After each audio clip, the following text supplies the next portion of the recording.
Thank God for this time. I've told you my names. But I want to thank God who has given me an opportunity to preach in the women's conference. Women, may the Lord bless you.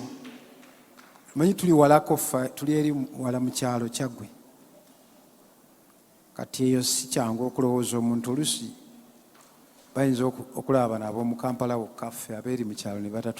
we are far away in the village. It is hard to be thought about and to be looked for. But I thank God. I want to thank God for all the people that have stood in this conference. God bless you. Serumaga n'abasumba abalala bonna abatwala omulimu guno mu maaso. To thank God for Pastor Serumaga and all other pastors that are taking this work forward. Neebaza Katonda olw'ekisa kye kubanga kibeerera. I want to thank God for His grace, for it endures forever. Kitwala kisa. It takes grace okubanga bakyayimiridde n'okutuusa kati. To be that they are still standing up to date. Ndi musajja mufumbo. Married man. Nina abaana 6 mukyala wange sazze naye. Have 6 kids. I didn't come along with my wife. But at least she has sent greetings to you. Amen. Amen. So Gloria sent me a cheat. What time am I finishing?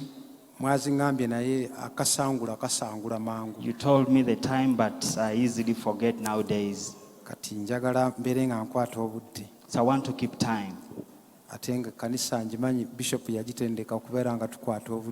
I know this church bishop trained us to be timekeepers. And if he sees that you've not kept time there, he calls you.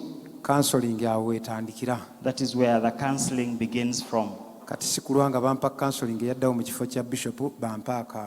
So lest I'm given a counseling, may you give me a cheat to remind me of the time. Let's go in 2 Timothy where you've read so much. I know you've read there so much. But let me continue reading there also. 2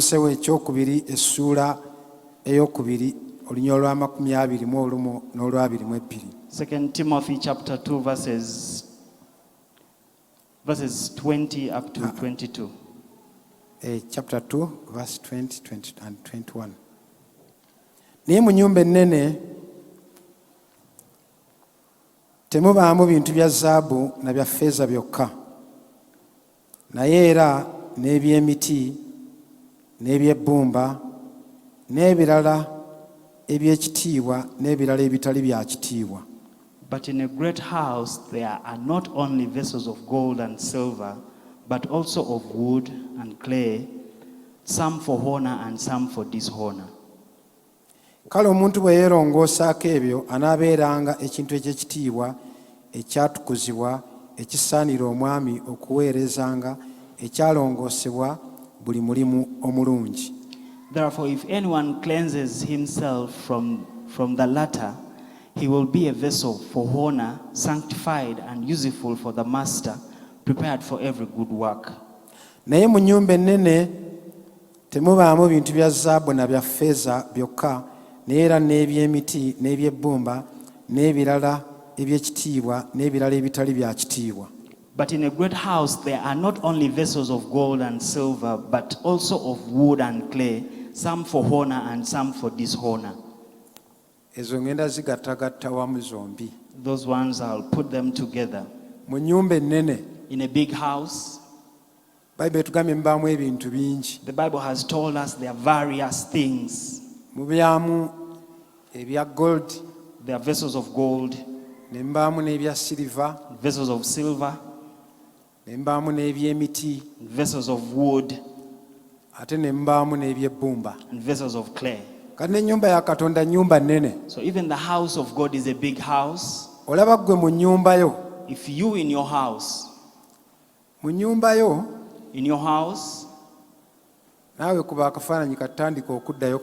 imagine and try to flash back home. Our houses for Africans, zibeeramu ebintu bingi. they have so many things in them. Leediyo bw'efa, If the radio is no longer working, otereka wali kintu kyange. you just put it aside, my thing.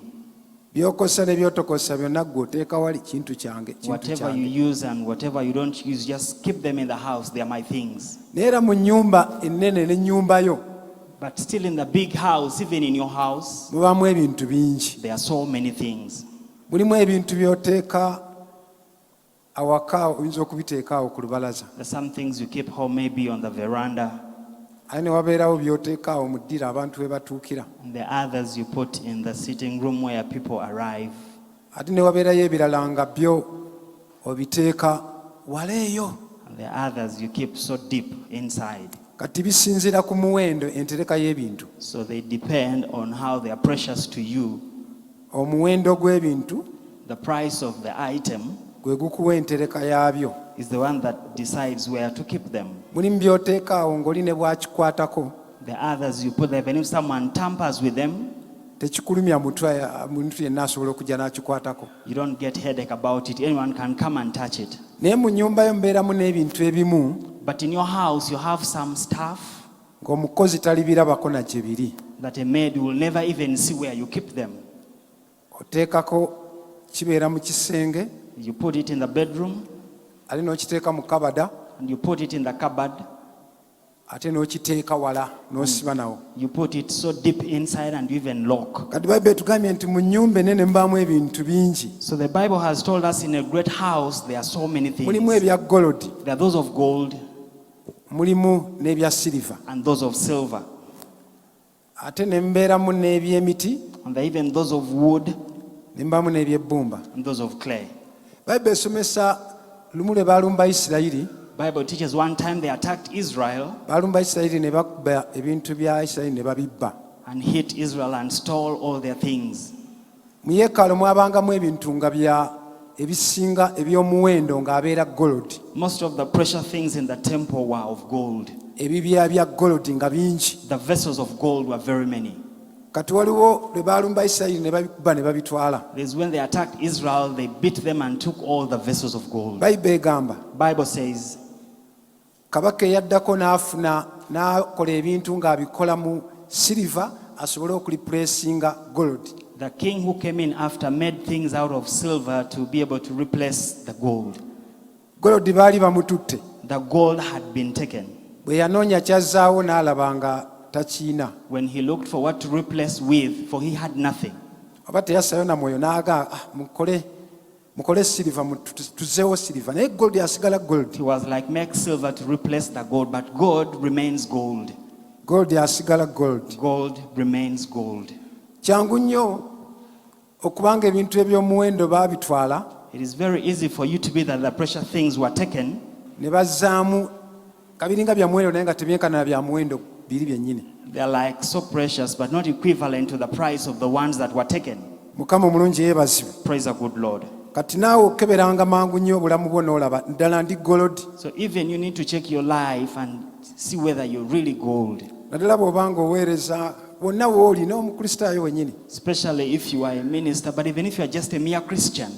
Nzitowa golodi mu maaso ga Katonda. Do I weigh equivalent to gold before God? Nga ggwe bw'obanga wafunye golodi yennyini, Because if you get genuine gold, ekintu nga kya muwendo, something is precious. katugambe ekyapa ky'ettaka, Maybe a land title,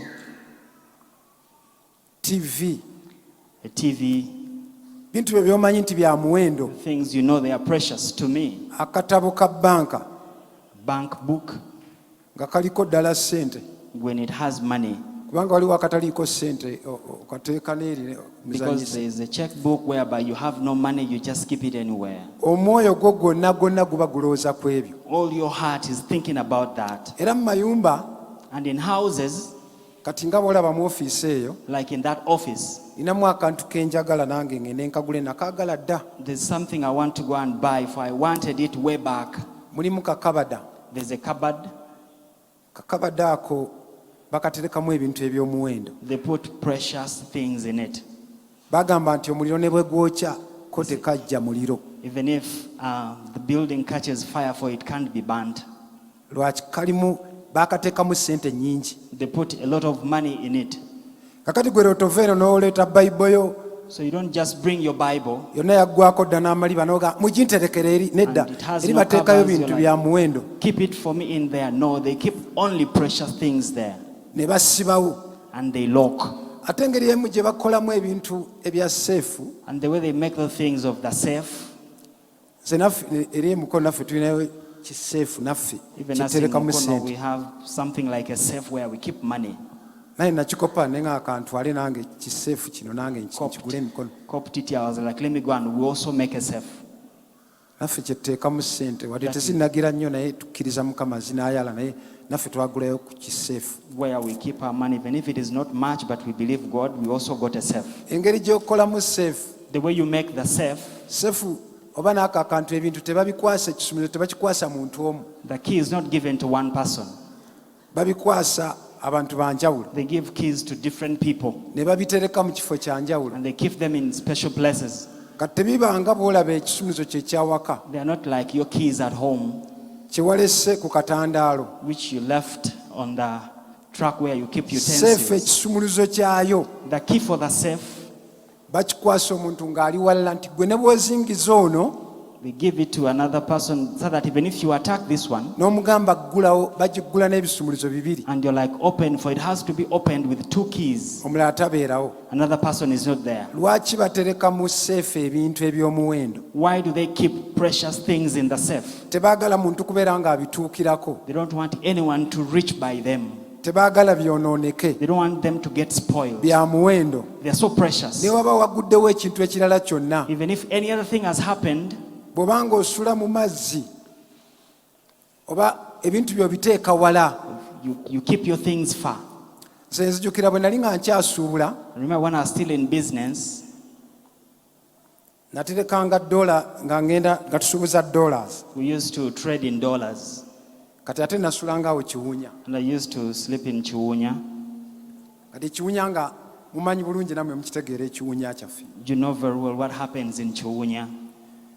Naye nga bwe mba maze okuvungisa ssente nga nnaatera okugenda ne zonna ze nkuŋŋaanya, But after exchanging money, when I'm about to go, even all the money I would have gathered, osobola okujja n'oyaza ennyumba yonna. you can come and check the entire house. Osobola okubba ennyumba yonna n'otwala buli kintu You can kyonna. steal from the entire house and take everything, Essente yange nga togikutte nako. minus you reaching where my money is. Nali mmanyi okutereka ssente. I knew how to keep money. Kiri gye twatambulangamu ne briefcase nga mmanyi okutereka ssente. The way we used to move with briefcases, I knew how to keep money. Bezawo omulimu ogumu gwe nakolanga mu kibuga And one of the jobs I used to do in the city, nga sinaba na kutandika kusuubula, before I even started business, kwali kukukusiza bantu ssente it was hiding money for people olw'abasirikale abaazibbanga ku kisaawe. because of the policemen that used to take people's money at the airport. Kati nga nze mmanyi okutereka ssente omuntu n'ayita ku kisaawe So I knew how to keep money, and someone passes the airport, nga tozirabye. minus you seeing the money. Nzitereka I keep it somewhere, n'otoziraba nga naye bamala batwaza abamu batujjangamu n'engoye nga and you're not tusuubula. able to see the money. Yet they used to check and even remove the clothes of some people. Naye nga eza Uganda tuziteekawo mu wallet. But the Ugandan currency, we put it in the wallet. Waliwo olumu lwe twayita ku kisaawe nga wazibu nnyo. There's when we pass by a very difficult airport. Tubeeramu n'obusente bwe tukozesa wali eri okuva ku kisaawe obutwambusa mu transport. We had some little money we used from the airport to help us in transport. Naye bagenda okutuuka mu nnyonyi, bagenda okulaba bwe twamala okulinnya ennyonyi n'ezigyayo ssente. After us boarding, they saw me removing the money. Ennyonyi yonna baali bagibbye.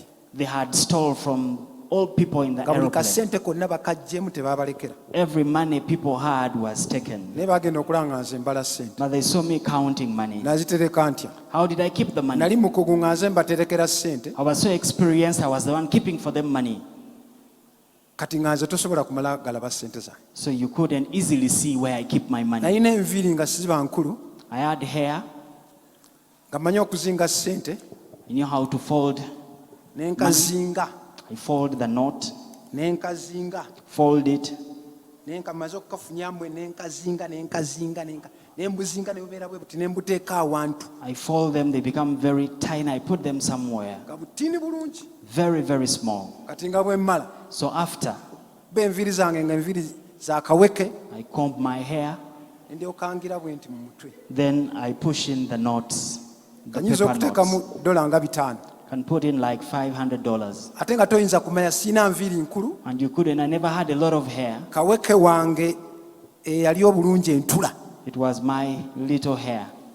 katugira ku tibedi ngero kugira nengira nga tebandaba nenzijjawo nenteeka So they nembala couldn't see the money. Then after I removed the money. era nzijukira kuola ku kisaanyize naye abantu paku transport I remember I was the one giving people transport after. lwaki nziteeka wala Why do I keep it very far? eza uganda neziteeka kumpi And I keep the Ugandan kisinziira currency ku near. value It depends on the value of the currency. value The value.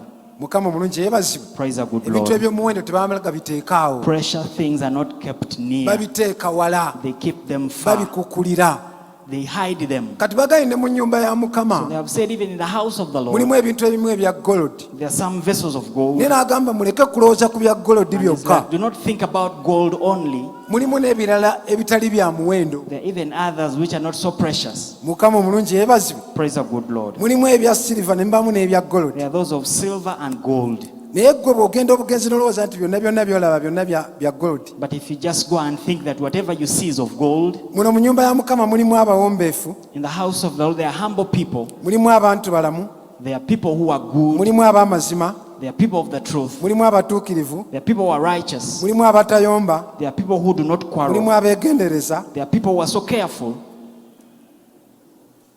mulimu abatabba There are people who do not steal. mulimu abatawaayiriza There are people who do not falsely accuse. mwebali They are there. naye nakino kankikulabule But let me warn you about this. balimu batono They are few.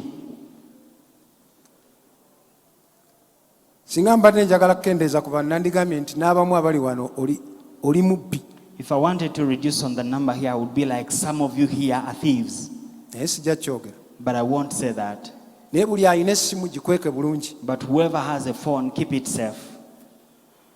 mu nnyumba ya mukama mulimu ebintu bingi In the house of the Lord, there are so many things. saabo bokka bawombeefu Not only the humble people. aa No. bonna mwebali All characters are ate there. munnange kankubulire kino And let me tell you this. mwabo bonna bagasa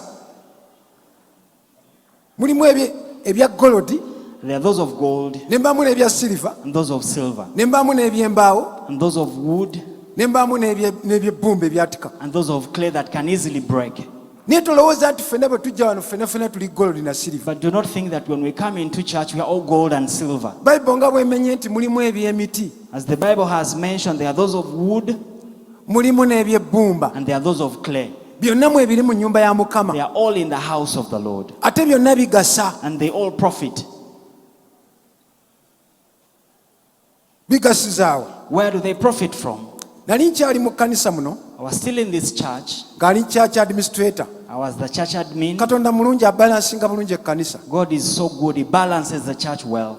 aleeta ebya gold siliva He brings vessels of gold, of silver, miti wood, n'ebbumba and clay. ebyomuwendo The precious ones n'ebitali bya and muwendo those which are not so precious. kati nali nkyali nga ndi mu kkanisa muno ndi church I administrator was still in this church as the church admin. bishop senfuma yali amaze okuweereza Bishop Senfoma had finished to minister. ebisero twabiteekanga eri We used to keep baskets the other side. tuba tumaze As we had winded bishop up, n'akka wansi Bishop came down abantu ne bajja okumubuuzaako and people came to say hi to him. ekkanisa nga bweti bweri wano The way we are like here kati now. abantu bajja wano eno ne babuuza ku So baweereza buli people omu could n'abuuza come munne around, greet ministers.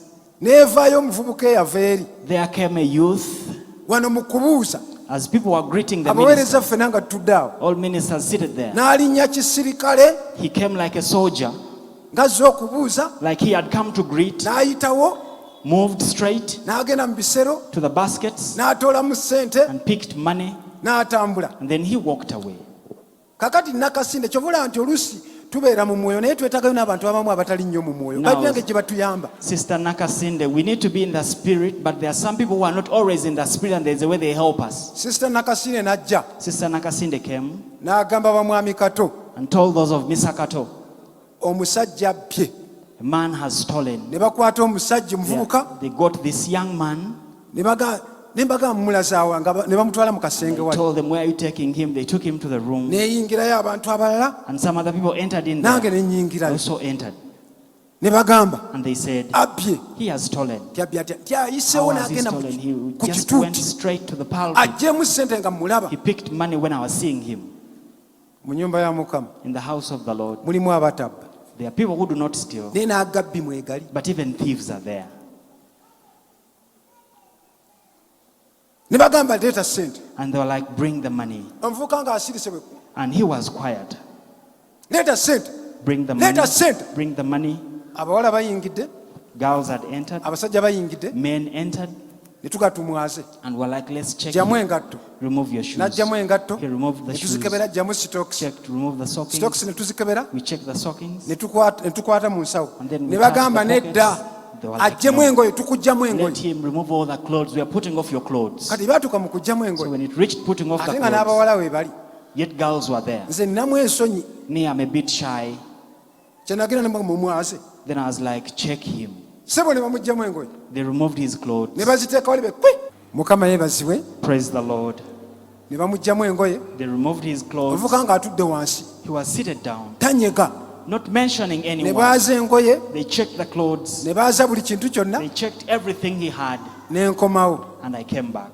Ne bagamba muzirabye, I told them, have you seen ne the bagamba money? tetuzirabye. They're like, we've not seen the money. N'akasinde n'agamba, Nakasinde said, omuvubuka azitoddemu nga ndaba. he picked the money when I was seeing him. Ne ndaba engoye nga And I bazaazizza, saw where they had checked the clothes. engatto baziggyeemu, Shoes removed. emikono gyonna talina. In the hands, he never had Atudde wansi anything. ali He bwereere. was seated down naked. Kati nze ne mbivaamu ne ndaba nga So me, I quit. talina ssente. I was like, he has no Ninga money. osanga abadde agenda wali. Maybe he was just passing Tuba by. tukyali awo mu We kavuya. were still there in chaos. Neeyingirayo omu ku muweereza. There came one of the ministers. Kugaye mu nnyumba ya Mukama mulimu ebya golodi Told you in the house of God there are vessels of gold, n'ebyebumba vessels of clay, n'ebyemiti. and vessels of wood. Oli ye bwe yayingira For bw'ati, him, when he entered, ye yali yakolako ku bujaasi he has ever been in the army. n'agacce kigenda mu maaso. He's like, what is going on? N'akasina n'aga nti omuvubuka mulabidde ddala Nakasinde said, I've seen the ng'azitoolamu. young man picking the money from the basket. Muvubuka ali wansi atudde bw'ati. And the young man was seated down. Ono olwajja bwe kuti When this one came, n'amugaa leeta ssente. he's like, bring the money. Eno okulanga ataddeko anointing endala. Then he had put on another anointing Yavaamu different. bw'ati, Mukama, ojja kuleeta ssente. And then slapped you, Bwe bring the yamukuba money. akamwa n'awandula popopo. Slapped him on the cheeks and then he had to vomit the money. Obwetaanetaano oba bwali bwe mitwalo 2. I don't know how many notes of 50 were around Ne ŋŋamba naye 200,000. mu nnyumba ya Mukama Then I was like, in the mubeeremuko house of God, n'ebibyo let ebirala there bwe be bityo. some other kind of vessels like Ffe that. abamu twali twaluvuddemu dda. Some of us, we had quit already. Ne zireetayo omulala ng'aliko anointing And endala. there came another person with a different anointing. Kati mu nnyumba ya Mukama So in the house of the Lord, mulimu ebyo byanjawulo. there are different vessels. Ate omanyi nti ennyumba ya Mukama eba ejjudde. And the house of the Lord is full. Kati wano bwe mba njagala okusomesa Like if I want to teach now, ne nga ani alina kirita? and I'm like, who has a razor blade? Omanyi nti wali wampa kirita kati. Do you know that there's someone who can avail me with a razor blade right Ate ne now? bwe njagala akambe, And even if I want a knife now, buli ky'oyagala wano okisaba. whatever you want, you can ask it in Gwe the house weebuuza of the Lord. akamba ze nako The one who kaaki. can be like, why did she come with a knife to church? Oli ayinza okujja akambe nga kaliko n'amasande atakwe. Someone may bring out a knife with even some sap on it. Kati mu nnyumba ya Mukama So in the house of the Lord, mulimu ebibyo eby'enjawulo. there are various vessels. Mulimu ebya golodi, Vessels of gold, ne mbaamu n'ebya siliva, vessels of silver, ate ne mbaamu n'ebyemiti, and vessels of wood, ne mbaamu n'ebirala eby'ebbumba. and other vessels of clay. Byonna mu ebiri. They are all in the house of the Gamba Lord. nti amiina. Say amen. Bino ebya siliva ne golodi, These of silver and gold, omulimu gwabyo mirala. their work is different. Ebyo bya muwendo. For them they are Ne precious. mulimu ebyemiti. But there are others of wood. Ebyemiti byo bikuba. Those ones of wood can beat. Ebyemiti bikolobola. Those ones of wood can bruise. Ebyemiti bivaako omuliro essaawa yonna byokya. Those ones of wood can produce fire anytime they can burn. Byonna weebiri. They are all in the house of the Lord. Mukama mulungi yeebazibwe. Praise the good Lord. Mu nnyumba ya Mukama mubeeramu ebintu In byonna. the house of the Lord there is everything. Era nze ndabye abantu bangi nga battawaanya. And I've seen so many people bothering us. Oli ava mu kkanisa Someone leaves church n'oga lwaki agivuddemu. and you're like, why have they N'aga left? ekkanisa eyo yantama. And they're like, I'm fed up of that church. Banziba.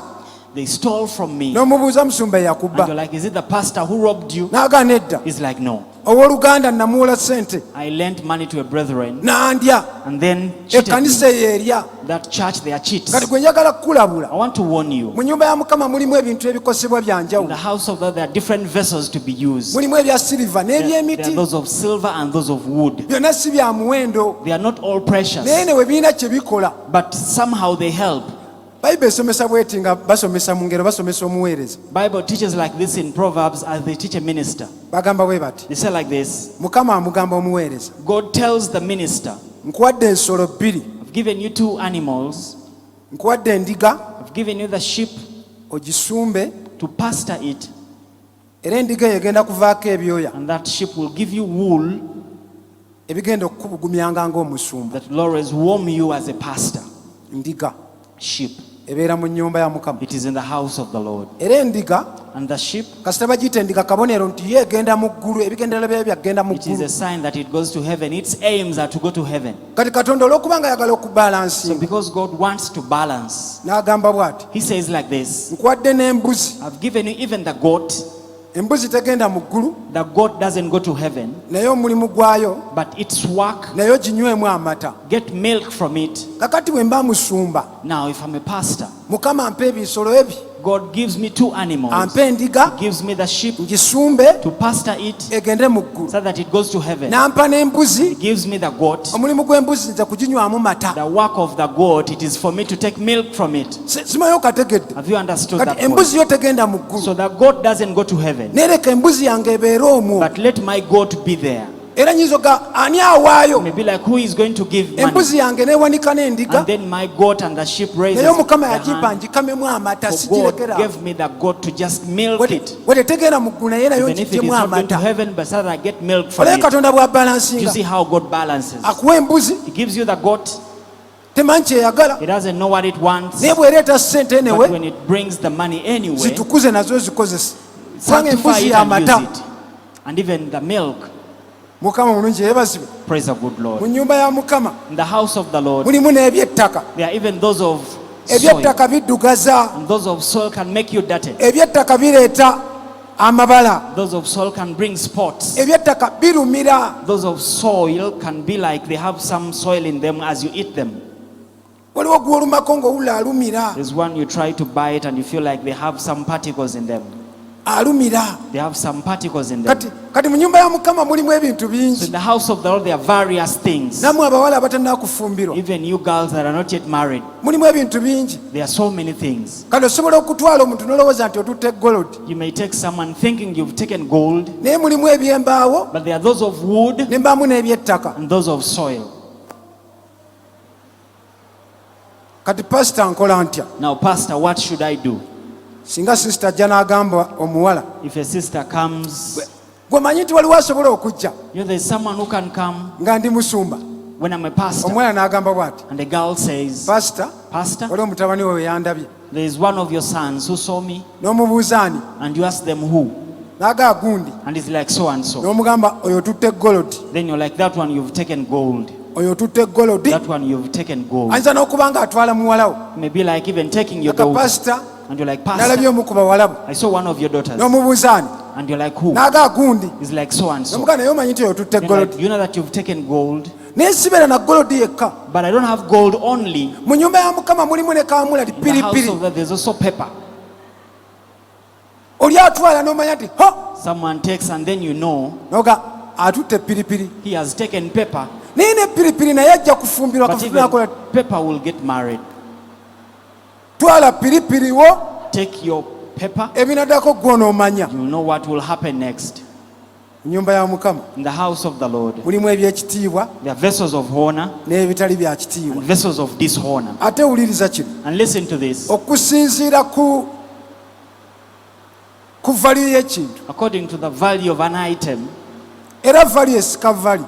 the value attracts value. Kino kye kiruma. This is what hurts. Bwe buteemanya nti oli wa kiti, For you not to know that you're honorable oba oli wa bbumba.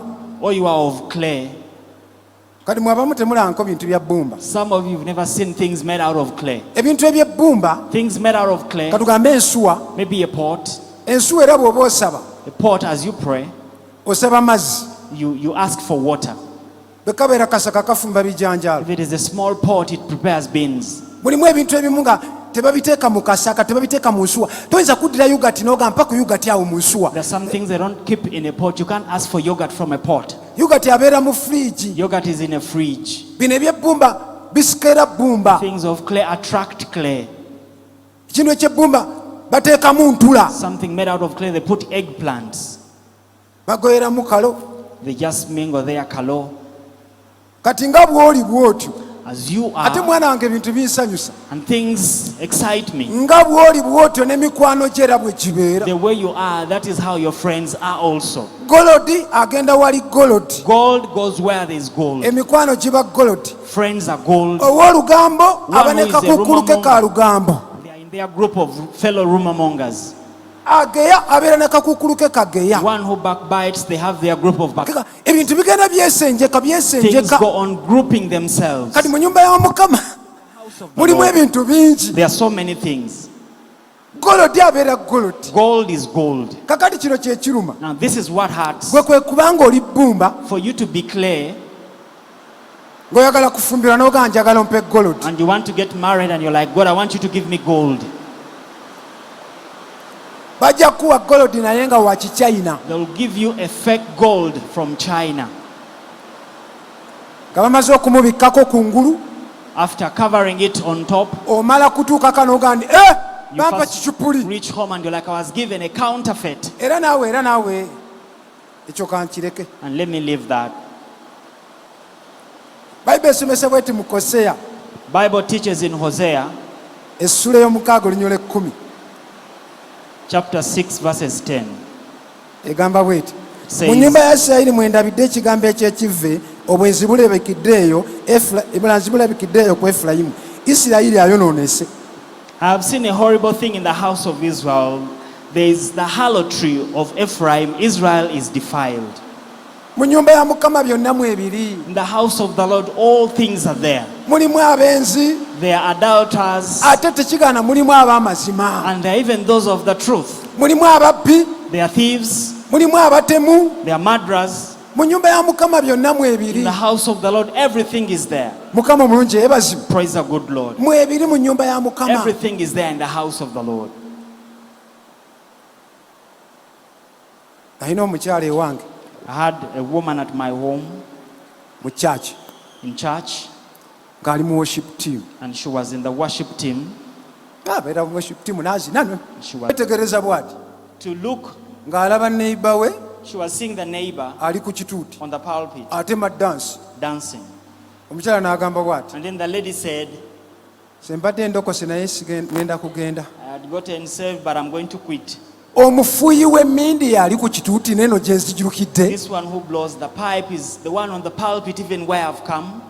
Nga ffe tulina mufuuyi wa mmindi, For us, we had someone who blows the pipe. ffe bulijjo tulaba batukuvu ba For Katonda. us, we've been seeing saints of God.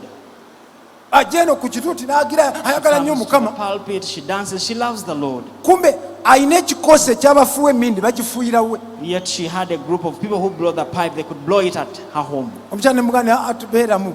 Told the lady, no, stay. Tubaye tetumanyi nti mwafuuwa mmindi. For us, we didn't know that she blows the pipe. Bwe twamala ne tumutuuza wansi Then after we made her sit, era bwe yamala and then after, n'atambula. she left. Naye olowooza yatambula butambuzi abalala You think tebaliimu. she just left? Mubeeramu n'abalala. There are even others. Kati mu nnyumba ya Mukama mubeeramu ebintu So in bingi. the house of the Lord, there are various Ate mu things. nnyumba ya And in Mukama the house of the Lord, mulimu ebintu ebinyiga bingi. there are so many things that oppress. Kakati ffenna twagala All of us, tubeere ekibi we eky'omuwendo. want to be that precious vessel. Naye ekibi eky'omuwendo But the precious vessel, tebamala gakisaba busabi batyo. they don't just ask it like that. Oteekwa okubaako n'ebintu by'okola You've got to do some things okubeera ekibi to eky'omuwendo. become a precious vessel. Mukama omulungi yeebazibwe. Praise the good Lord. Tebajja buzi mu They kkanisa don't just come to church ne batuula awo and they sit, semina n'ekuyitamu and then a seminar goes through you. n'egenda It goes, n'owandiika and then buwandiisi. you just write notes. Bannange njagala kubeera kibya kya I muwendo. want to be a precious vessel. Ne bwe banaakiyimba Even if they sing it, Katonda bw'aba nga ayagala okukukolamu if omulimu God wants to do a work in you, akukyusa akufula ekibi to eky'omuwendo, transform you into a precious vessel, ekisooka oteekeddwa okukkiriza first of all, you got to accept nti ndi bubi that I'm evil.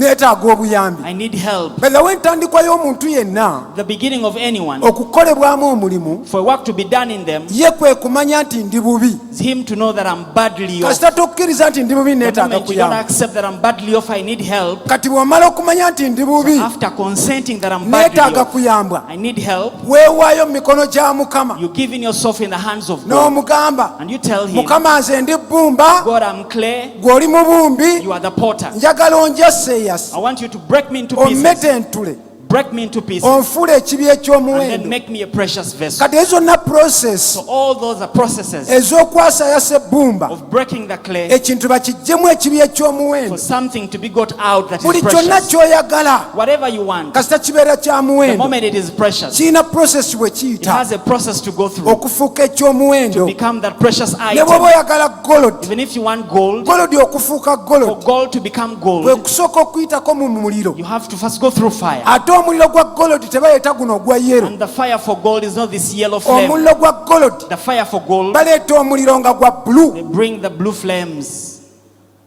ne balyoka baguyisaako And then they put the ne gold in, gwokya buli kintu kyonna. and then it burns everything. Ennaku ezo nali ndya eyo mukono, Of recent, I was in Mukono. omukyala n'ajja A lady came n'aleeta amayinja ge and brought her stones n'aŋŋamba bw'ati, and told me like this, pasita omwami wange alina amayinja gy'asima, Pastor, my husband has stones where he quarries. naye amayinja gy'asima There's where he quarries stones. mulabika mulimu gold. Maybe there's gold in them. Pasita tukavuddeko. Pastor, we've survived poverty. Omwami yali akuba mayinja, The husband was doing stone quarrying. ne muga gold nyinaga, pasita obulamu bugenda Then she kukyuka. was like, Pastor, life is gonna change. Ne muga leeta ku gold I tulabe. told her, bring the samples and we see Naga, that pasita, gold. ne muga nina bensobola okukuwa ne I bakucekingira was like, I gold. have some people I can give to you and they check for you whether it is gold. N'ateeka mu kaveera And then she put in a cavera. nga wampeera tayagala na bantu balala kulaba. And she never wanted even people to see the stones. Ne ngateeka awo mu gundi So yange. I put them there in my... Nagenda okulaba amayinja So when I checked the gagalinga stones, agafaanana agaliko gold. they were looking like gold. Naye nga nno bano bagaggawadde. I was like, maybe they have become N'agamba rich. gonna gonna agakuŋŋaanyiza She was like, awaka, he has gathered all of them home. tukavuddeko. We've survived Nange poverty. ne nsanyuka ne nga muwala wange bakavuddeko. Then I was happy my daughter is going to live a good life Ne now. nfunako akatole. So I got part of it. Ne nkubira waliwo eyo omuntu wange, There is my person there. I called mukodomi him, wange. my in-law. Ne mugamba, omanyi bwe bagira gold? I told him, do you know how they check genuine gold? N'agamba manyi. Ne He was mugamba, like, I know. I was kankuleetere. like, let me bring them to you. Ne mmutwalira. So I took to him. Bwe baatwala eri gold, When they took where gold is, balina bye basooka okuyiwako. there's some things they first pour Bwe on. wa! Kasita ejjinja lisigala nga likyayimiridde, The moment the stone remains the way it nga was, terisaanuuse, minus melting, nga balitwala ku mutendera omulala. they take it to the next level. Bino ebiyinja byange bye natwala ebyeri, These stones of mine that I took, bwe baabiteeka wansi, when they put them down, byasella buseerezi byonna bwe they just broke into pieces. n'agamba tetwatutte na ku mutendera Like we didn't guddako. even take it to the second level. Baali bagenda ku kaliro kali aka bbulu They were going to the other blue flames of fire balyoke bookye. to burn it. Golodi bwe gy'okoma okumwokya, The more you burn gold, kankubule na kino, let me tell you this, bwe weeyagala okubeera ekibi if you eky'omuwendo, want to be a precious vessel, oteekeddwa okuba nga wayitakokko mu test, you've got to have gone through some tests. n'oyitako mu muliro. You go through fire. Kati nga n'omuliro ne That bagukugamba, even if they tell you about fire, tokyatya muliro. you no longer fear fire. Eza weggolodi okumugamba nti ndeeta omuliro, For gold to tell you that I'm bringing fire, olw'okuba nga yayita mu muliro, because it has ever gone through golodi fire, agamba leeta omuliro, just says bring the fire, leeta omuliro. bring the fire. Naye ebisubi kasita oleeta omuliro, But when you bring fire for grass, bidduka ne bigamba tonjokya. they just run away and they're like, do not burn me. Nali nkyasuubula, I'm still in business. nalina mukwano gwange yali best man mu dduuka, A friend of mine was my best man in the shop. yatundanga masaawa, He used to sell watches, gatunda amasaawa. would sell watches. Kati waliwo amasaawa zirado dayasita aga golodi So ago, there are some watches made of gold. waliwo n'endala gye yajja Switzerland. There are even others he got from By Switzerland. then essaawa eya laddo ng'egula emitwalo 6 By then a Rado watch was worth Yeah, 600,000 gold. of gold. nga bino ebirala olwo nga mutwalo So gumu these others kitundu. were 10, 15,000. Kati omusajja n'ajja ne laddo, So the man came with a Rado watch. nga olaba era ddala eriyo ya golodi, Was like the other golden watch. n'agitunula bw'ati, And then looked at it n'amugamba and told him, ogitunda mmeka? how much is it? Tunda 5. He's like 50. N'amugamba ono si He's golodi, like, this is not genuine gold. oli amanyi golodi. For him, he knew gold.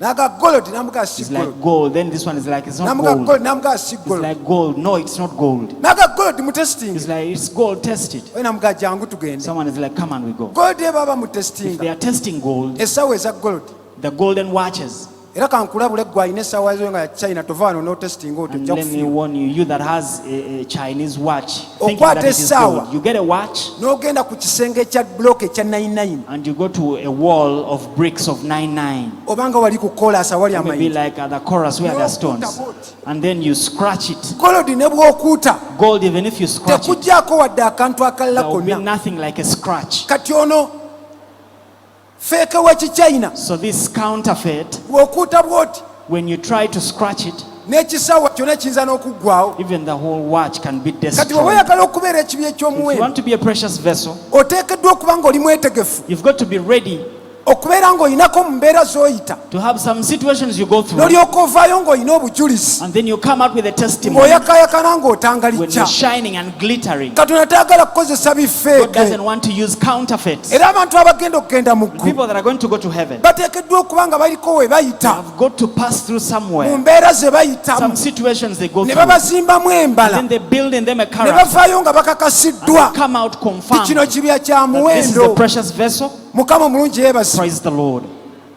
Buli lwe wejjayo bw'oti n'ogamba Mukama ndi Whenever bbumba, you bring out yourself and you're like, God, I'm clay, ne bwe kibeera bbumba, even if it is clay. mwabe omulembe guno mukuze temumanyi kye bayita Some of you kibya. have grown up not knowing those vessels of clay. Essowaani ez'edda nga baziyita ekibya, Those plates of long were called ezo clay bayita essowaani vessels, eŋŋanda. the traditional plates. Basima ebbumba eyo, They could get clay. eyo nayo process ya kukaaba. That is the process of crying also. Baba balitema kwi nga As they are likaaba, cutting it out, it ne cries. balikomyawo ne balireeta, They bring it back ne basooka baliteeka awantu, and they put it somewhere ne balibikka, and they cover it, ne litulukuka, and then water drips ne out of bamala ne it. babitwala awantu, And then they take it to a place ne batandika okulinnya and they ebbumba. start trampling on it. Eyo nayo process. That is the process also. Simanyi abamu oyinza kuviiramu wa. I don't know where others can quit Oyinza from. okuviiramu mu kkutema eri, You may quit at the process of nga cutting bakuleeta you buleesi, as they're just bringing you. oba osobola okugumiikiriza okukulinnya. Or you can bear being trampled on. Bakulinnyalinnya ng'olina diguli yo, They trample on you when you have your degree. ne bakuleetera omuntu And they bring you someone. nga mukamaawo When he's your boss, oba yakufuga maybe he's your nga ruler. talina wadde When he akapapula. doesn't have even a document, Katonda akuba amagezi go gano, God to hit your wisdom, akyuse endowooza yasobole okukuwa endowooza change your ey'obwakatonda. mind to give you another mind. Bakulinnyalinnya, They trample on you. bwe bamalaawo Then after, ne bakutwala ate awo walala, they take you to another ne place. batandika okukumerengula bakuggye mu buli kayinja And konna, they start breaking you to remove every other kind of stone out banoonyaamu of kibya you. ne balyoka bakuzinga, And then they fold you, they mold you. ne wabaawo ekintu ekikutambulako ti nolyoka And then there's some ovaamu, other thing that moves on you, and then you come ne out. bakusalako design, And then they cut designs on ate you. tekikomaawo And it wokka, doesn't end there. ne bakuteeka mu kasana They put you under sunshine. pereketya, ne bakwogerako ne bakukola buli kintu And then kyonna. they do everything to you. Oli mu process oveemu You are ekibya, in the process of coming out as a Ekyomuwendo. vessel, a precious vessel. n'omala n'okala, Then after you ne dry, bakkoonako, then they hit ne you. bagamba ono akaze, Then they're like, it's ne dry. balyoka baleetayo omuliro, And then after they bring ne fire, bakutegeka bulungi, they prepare you well. ne bakkumako omuliro, They burn ne you. gukwakirako bulungi, And then fire ne burns on you. bakukyusa munda And ne then they kungulu, turn you in and out. ne balyoka bakuggyayo And then they bring you out ng'omaze okukala, after drying. n'olyoka olembeka amazzi. And then you can harvest Eyo water. yonna process. All that is a process. Kakati kankubbireko And let me mu tell you, nnyumba ya the Mukama, house of the buli Lord, mulokole yenna, every born oba again, oyagala oba whether toyagala, you like it or not, bw'onoosikira obulamu if you have obutaggwaawo, inherit eternal life, awo oyitawo. you have to go through those processes. Tolina ngeri gy'odojinga. There's no way you're gonna dodge. Ate wuliriza ki, And listen to this. ewa Yesu teriyo kubba bibuuzo. Unto Jesus, there's no cheating exam. Bangi muli wano, Many are here. muyina abaana, You have children. yali mu siniya wanu He's in senior one nga covid atandika, before kati COVID. mwabatwala mu siniya Now 4, you took them to senior 4. mwabayisa, You made them skip classes. yayitawo obuyise siniya 2 ne They 1 just ne skipped 3, senior 2, senior 3 up to ali mu senior senior 4. 4, They're now in senior era 4. weewaana. And you praise Nina yourself. candidate, I have a candidate. ewa Yesu tomala gabuusa Unto bibiina, Jesus, you don't skip classes. bw'obuuka ekibiina Skip a class, era akuzzaayo still emabega, he takes you back akole ki? To do what? Akufuula ekibi to make eky'omuwendo. you a precious vessel. Mukama omulungi yeebazibwe. Praise the good Lord. Ebyo oba oyagala oba toyagala ogenda bisanga. If you want the things, you're going to meet them whether you want or ogenda not. kusanga abantu nga Katonda yabategeka dda, You're going to meet people God prepared already. bakulindiridde. They are waiting for you. Ayagala kukuggyamu muntu agenda kusikira bulamu He butaggwaawo. wants to get out of you someone to inherit eternal life. Kankubuulire kino, Let me tell you this. Katonda tagenda kukukwata nga bw'ozze God won't handle you the way you've come akutwale mu ggulu. to take you to heaven. Alina omulimu gw'alina There's a okukukolamu, work He has to do in you, era waliwo ensonga and there's a reason lwaki yakuleese as to why n'olwaleero. He brought you even today. Ayagala kukukolamu He mulimu wants to do a work in you obeere ekibi so that you eky'omuwendo, become a precious vessel. olugezigezi lwonna, All the wiseacring, akajanja konna, all the wiseacring, ekitigi kyonna, all the stubbornness, obubbi bwonna, all the theft. banaabukola batya? What will they do about it? Waliwo abantu Katonda be yategeka There are some people God prepared abagenda okukamula, that are going to squeeze out of you. bakukamule mu buli kintu They kyonna, squeeze out of you everything. olyoke obeere ekibi And then you ekikozesebwa. become a precious vessel to be used. Gamba nti amiina. Say amen. Ate wuliriza kino, And listen to this. mu nnyumba ya Mukama ebintu bivaalinga, In the house of the Lord, things vary. buli ky'oyagala Everything you want, kiriko omuwendo. it has a price tag. Kati kwaya eyo ogiraba, Now you see the choir. nene kwaya yammwe ngimanyi nnene. I know your choir. Kati bano abantu abalimu wano balinga oba 15. Now people here, they're around 15. Tusobola okugirondera omuntu ne tugamba gwe ogikulira, We may select someone, you are the leader. wagenda okuyita omwezi ogwo After 1 month, ng'asigazaawo ye yekka, when he's remaining himself or herself, ng'abalala bonna tebakyaliwo. when all others have left, Omutango gwe wasasula eri, the price you paid there, obunene bwagwo, its size, ge mafuta ge maanyi agagenda okusobola okuwanirira kino. is the anointing and the power you will have to sustain this. Era okale n'ogamba bagimpeemu, And you keep on saying they are, Nze singa they're bagimpa. rebellious. If they give it to me, singa mpeza abantu nga 10 ag'abayimbi. I'll be having like 50 singers. Olimba, You are lying. gumira ku abo ababiri gwe b'oyina. Just take heart on the 2 you have. Mukama omulungi yeebazibwe. Praise the good Lord. Bali waliwo embala nga yo tesobola kusikira bulamu There's a butaggwaawo. character which cannot inherit eternal life. Mulimu embala nga yo Katonda tasobola gikozesa. There's a character which God cannot use. Mulimu abantu abamu ng'embala yo There's some people in your character tesobola kusikira bulamu butaggwaawo, cannot inherit eternal life. okuggyako nga balina kye basoose okukolamu n'ofuuka ekibi ekirala. Unless there's some work they have done upon you, you become a different vessel. Mulimu abamu ng'embala yo eringa nga ya ggongolo, There's some people when your character is like that of a mill pit, bakugambako ne weezinga. they just talk about you and then you coil yourself. You coil yourself. Gwemanyi nti eggongolo lidduka.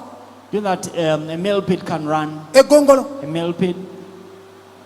eggongolo ne buno bukamwaka Even these centipedes, bw'olikoonako betta when you touch them, ne lyezinga. they coil. Baŋŋambye ku kino, They have nja kumala talked omwezi nga about sisaba. this. I'll spend a month without going to Baŋŋambye ku church. kino, They have talked about nze this. sijja kudda mu kino, I won't go back sijja to that kuweereza mu place. I kino. won't minister in Wenna that olimu group. entondo, You're starching. olinga ggongolo. You are like a mill pit. Naye ogamba But you say, nkozesa Mukama. use me, Lord.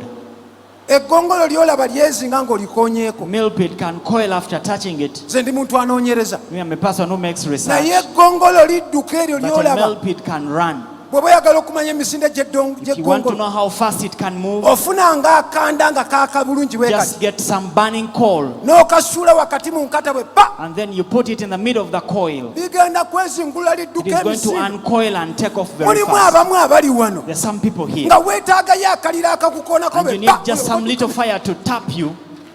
buli kimu ne weefunya, buli kimu ne Upon everything you weefunya, fold buli kimu ne yourself. weefunya. You fold yourself.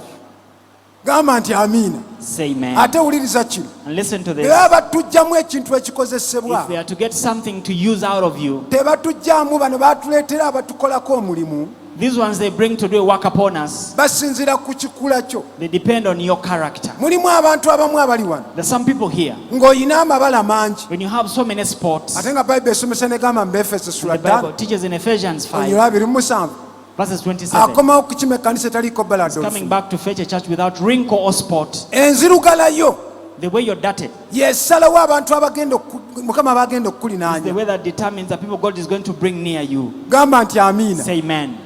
Bw'obanga oli muzibu nnyo, If you're so complicated, bakuleetera muntu they muzibu. bring a complicated person to you. Twali tukyali wano Who are still here, ne wabaawo omusumba omu eyaliwo, and there's one pastor who was here. sigenda mugamba, I'll not tell you his name. n'awasa mukyala we. Married his wife. Yawasa mukyala we, Married his wife. kyala n'ava gye yava, The wife came from where she came from. n'ono n'ava gye yava. And even this man came from wherever he came Bwe from. tujja n'ebikulu ebyaffe. When we come with our nature. Omusajja ono yakulira wa taata we ne maama we, So this man grew up with the mom and dad. nga maama bw'aba agenda okutambula So when mom was going to move, ategeeza taata, informs the dad, ngenzeeko wano. I've gone to this place. Ne taata bw'aba agenda And even if dad was moving ategeeza away, mukyala we, he tells the wife, ngenzeeko wano. I've gone to this place. Ono n'akikuliramu, And this one grew up in that n'akimanya, and then got to know it n'akyagala. and then loved it. Ate era bwe buntu bulamu obwo. And that is common sense. That is human. That is how it is supposed to be. N'awassa mukyala we, So married this wife. akakyala kampi bwe kati, Wife was short, naye nga kamanyi okukola omulimu gwa Mukama. but she knew how to do the work of the Omulimu Lord. gwa Mukama gutya? The work of the Lord how? Kukunyaakunya. Of twisting. Bwe yakawasa ewiiki emu, So when he married her for a week, agenda okudda awaka so when he came back home, nga tekaliiwo, she was not home. katambuddemu. She had moved away. Kati ono bwe yakomawo yeeraliikira So n'agamba when he omukyala, came back, he was worried. Where is my wife? n'agamba And then he said, alinda akawungeezi omutima gumukuba. my heart is Teyamugambye beating so gy'agenda. fast. She didn't tell me she was going. N'ayingirawo saa bbiri nnyinimu. And then came back at around 8 p.m. Ono in the morning. n'amubuuza, And then this one asks, mami ovaawa? Mommy, where are you coming from? N'amugamba nvaawa. And then she's like, where am Kyokka I omukyala coming gye from? yakulira, Because where she grew up from, bo taata we ng'atambula butambuzi, for them, the dad could just Ne go maama away, watambula and even the butambuzi. mom could just go teri away. abuuza. No one informs the other about their Olabye whereabouts. obuzibu bwe bujjidde. You see where trouble comes in, N'abuuza mami ovaawa and then obudda it's like, neeraliikirira. Mommy, where are you coming from? N'amuganga weeraliikirira ki? She's like, why were you worried? Natutte magulu go. Did I take your legs? N'ayingira ekisenge. And then she entered the bedroom. Ono n'asigala nga And yeewuunya. then this one remained puzzled and thinking, Omuntu atambula atya? how can someone move? Yagenda okukomawo olwokubiri. So she came back the second day. Omukyala atambudde. The wife had gone away. Oswi n'agenda. She had moved out. N'akumu n'agamba mami. Bw'oba otambula And then it's like, mbuliraako. as you're going somewhere, you inform me about N'amugamba where you're saatutte going. kamwako. And then it's like, I didn't take your mouth. Saatutte bigere I byo. didn't take your legs. Nvaako. Leave me. Kaakati omusumba Now the pastor n'ayagala aveeyokko mu kiwaawo. wanted at least to show his true colors, Alage to show ti nze nnyinimu. that I'm the owner of this house. N'ayagala atiisetiise. So he wanted to threaten N'amugamba and told her, naye mami bw'onoddayo okutambula nga toŋŋambye. but mommy, if you do it again, N'amugamba siyinza kukugamba ekyo ki. and it's Sirabye like, I can't inform you about my yagenda okukola n'agamba whereabouts. ndoza kanteekemu ku maanyi. And then it's like, let me put in some energy. N'amugamba mami bw'onoddayo It's like, okutambula mommy, nga if you toŋŋambye move out of the house minus informing me where you're going, ŋŋenda kukuba. I'm going to beat you. Bwe yali asaaga That he was joking. n'amugamba ekiki. He's like, what? N'amugamba bw'onoddayo He's okutambula like, nga if you toŋŋambye. move minus informing Ŋŋenda me, kukuba. I'm going to beat you. Ne kabuuka ne kamupajolira. And then she jumped and slapped him. Ono n'ayingira mu buliri And this one entered n'agenda n'akaba bw'abadde asaaga. the room that he was joking. Mulimu abantu abamu nga There's some tobasaagirako people you don't joke about bw'abadde asaaga. that he was joking. Kye baamukola okuva olwo What they did to him from that day, yagamba bw'ati. he said, Yabonerera he repented, n'agamba kandeke omukazi and it's like, let me leave the woman akole by'ayagala. to do whatever she wants. Era nga bw'atyo ye bw'atambula takiraba mu That is buzibu. how she was moving without seeing any trouble in it. Teetutte magulu goono, She had not taken his legs. teetutte bulangiti, She had not taken the blanket. teyagenze n'akamwa She kamugaana had kulya. not gone with the mouth, stopping the man to eat. Takiraba mu buzibu. She didn't see any trouble in it. Bw'omukazi n'atandika okutambula, And then the woman started moving to and yagamba fro. lwe batuukira ddala ku ntikko, We reached the climax, sajja tunaakaaba n'amaziga. and the man wept. Baamugamba bugambi, They just told him. agenda okutuuka ng'engoye ezimu tazirabamu, So he came back, not seeing some of the oli clothes. yazikubye mu keesi, She had put them in the suitcase, and she had gone. agenda abuuzabuuza lwankeera ne So he bamugamba nti went on aa asking. They told him oyo yagenze ku lukuŋŋaana wa Morris Selulo Nairobi. that one went for a conference of Morris Solo in Nairobi. Mukama Katonda agenze wa Morris Selulo Nairobi, She went to Morris Solo in Nairobi. n'alinda wiikisi And bbiri, then he waited for 2 weeks. aba ali awo, As he was there, nnyinimu n'ajja ng'akumba ate nga and the owner tawulirawo of the kisibu house kyonna. came back marching majestically. Ava awa Where Nairobi, is she from, Nairobi? amaze ebbanga ki 2 weeks, For how long? 2 weeks. alina mu mwoyo Is even the spirit. gwe gw'okaaba ebibyo. You're the one who is crying. Mbono n'aguma This one took heart. n'amukola buli kintu kyonna She did everything, naye nga but takyaddamu kunyegola okubanga alina kye yafunako. he could not answer anymore because he got some slap. Naye agamba bw'ati, But he says like this. oluvannyuma lw'ebyo byonna ng'abikoledde okumala After ebbanga, she had done all that for a long time, lumu n'akomawo. one time she came back Bwe yajja n'amugamba, and then came and told Daddy him, njagala tutuulemukko. Daddy, I want us to sit. Gwe obeera gwe ng'oli musajja. If you are the one, you are the man. Mulimu abantu abamu ng'obawa distance. There are some people you give distance. Omusajja n'agamba, And the man said, aŋŋamba ki? what is she telling me? Omukazi bwe yamala n'afukamira wansi And then the woman knelt down n'amugamba bw'ati, and told the man, Daddy njagala onsonyiwe. Daddy, I want you to forgive me. Njagala onsonyiwe byonna bye I want you nkoze. to forgive me everything I've done to you. N'amugamba biruwa? It's like, what have you done? Ebyokutambula nga nze bwe ŋŋenda nga Of sikugambye. moving out minus telling you where I'm going. Bwe ntyo bwe nnakula. That is how I was brought up. Taata wange ne maama nga bwe batye My bali. dad and mom were like that. Nze ekyo kye nayonka. Me, that is what I breastfed. N'agamba naye njagala It's like, onsonyiwe. but I want you to forgive me. N'agamba nabadde mu semina It's like I've been in a ne seminar. bambuula engeri gya musajja gye They tumuyisaamu. preached to me how to treat the Kwe man. kumanya nti mbadde nkola nsobi. That is how I got to know I was in a mistake. Waliwo omuntu gwola n'oga azuukidde There's buzuukizi yali someone afa. you look at and you're like, has she just resurrected?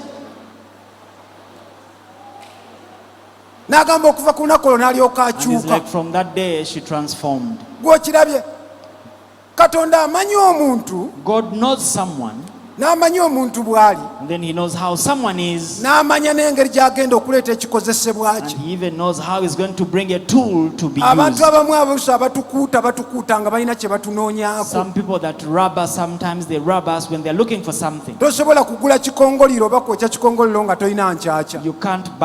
You can't get a maize cob if you don't have.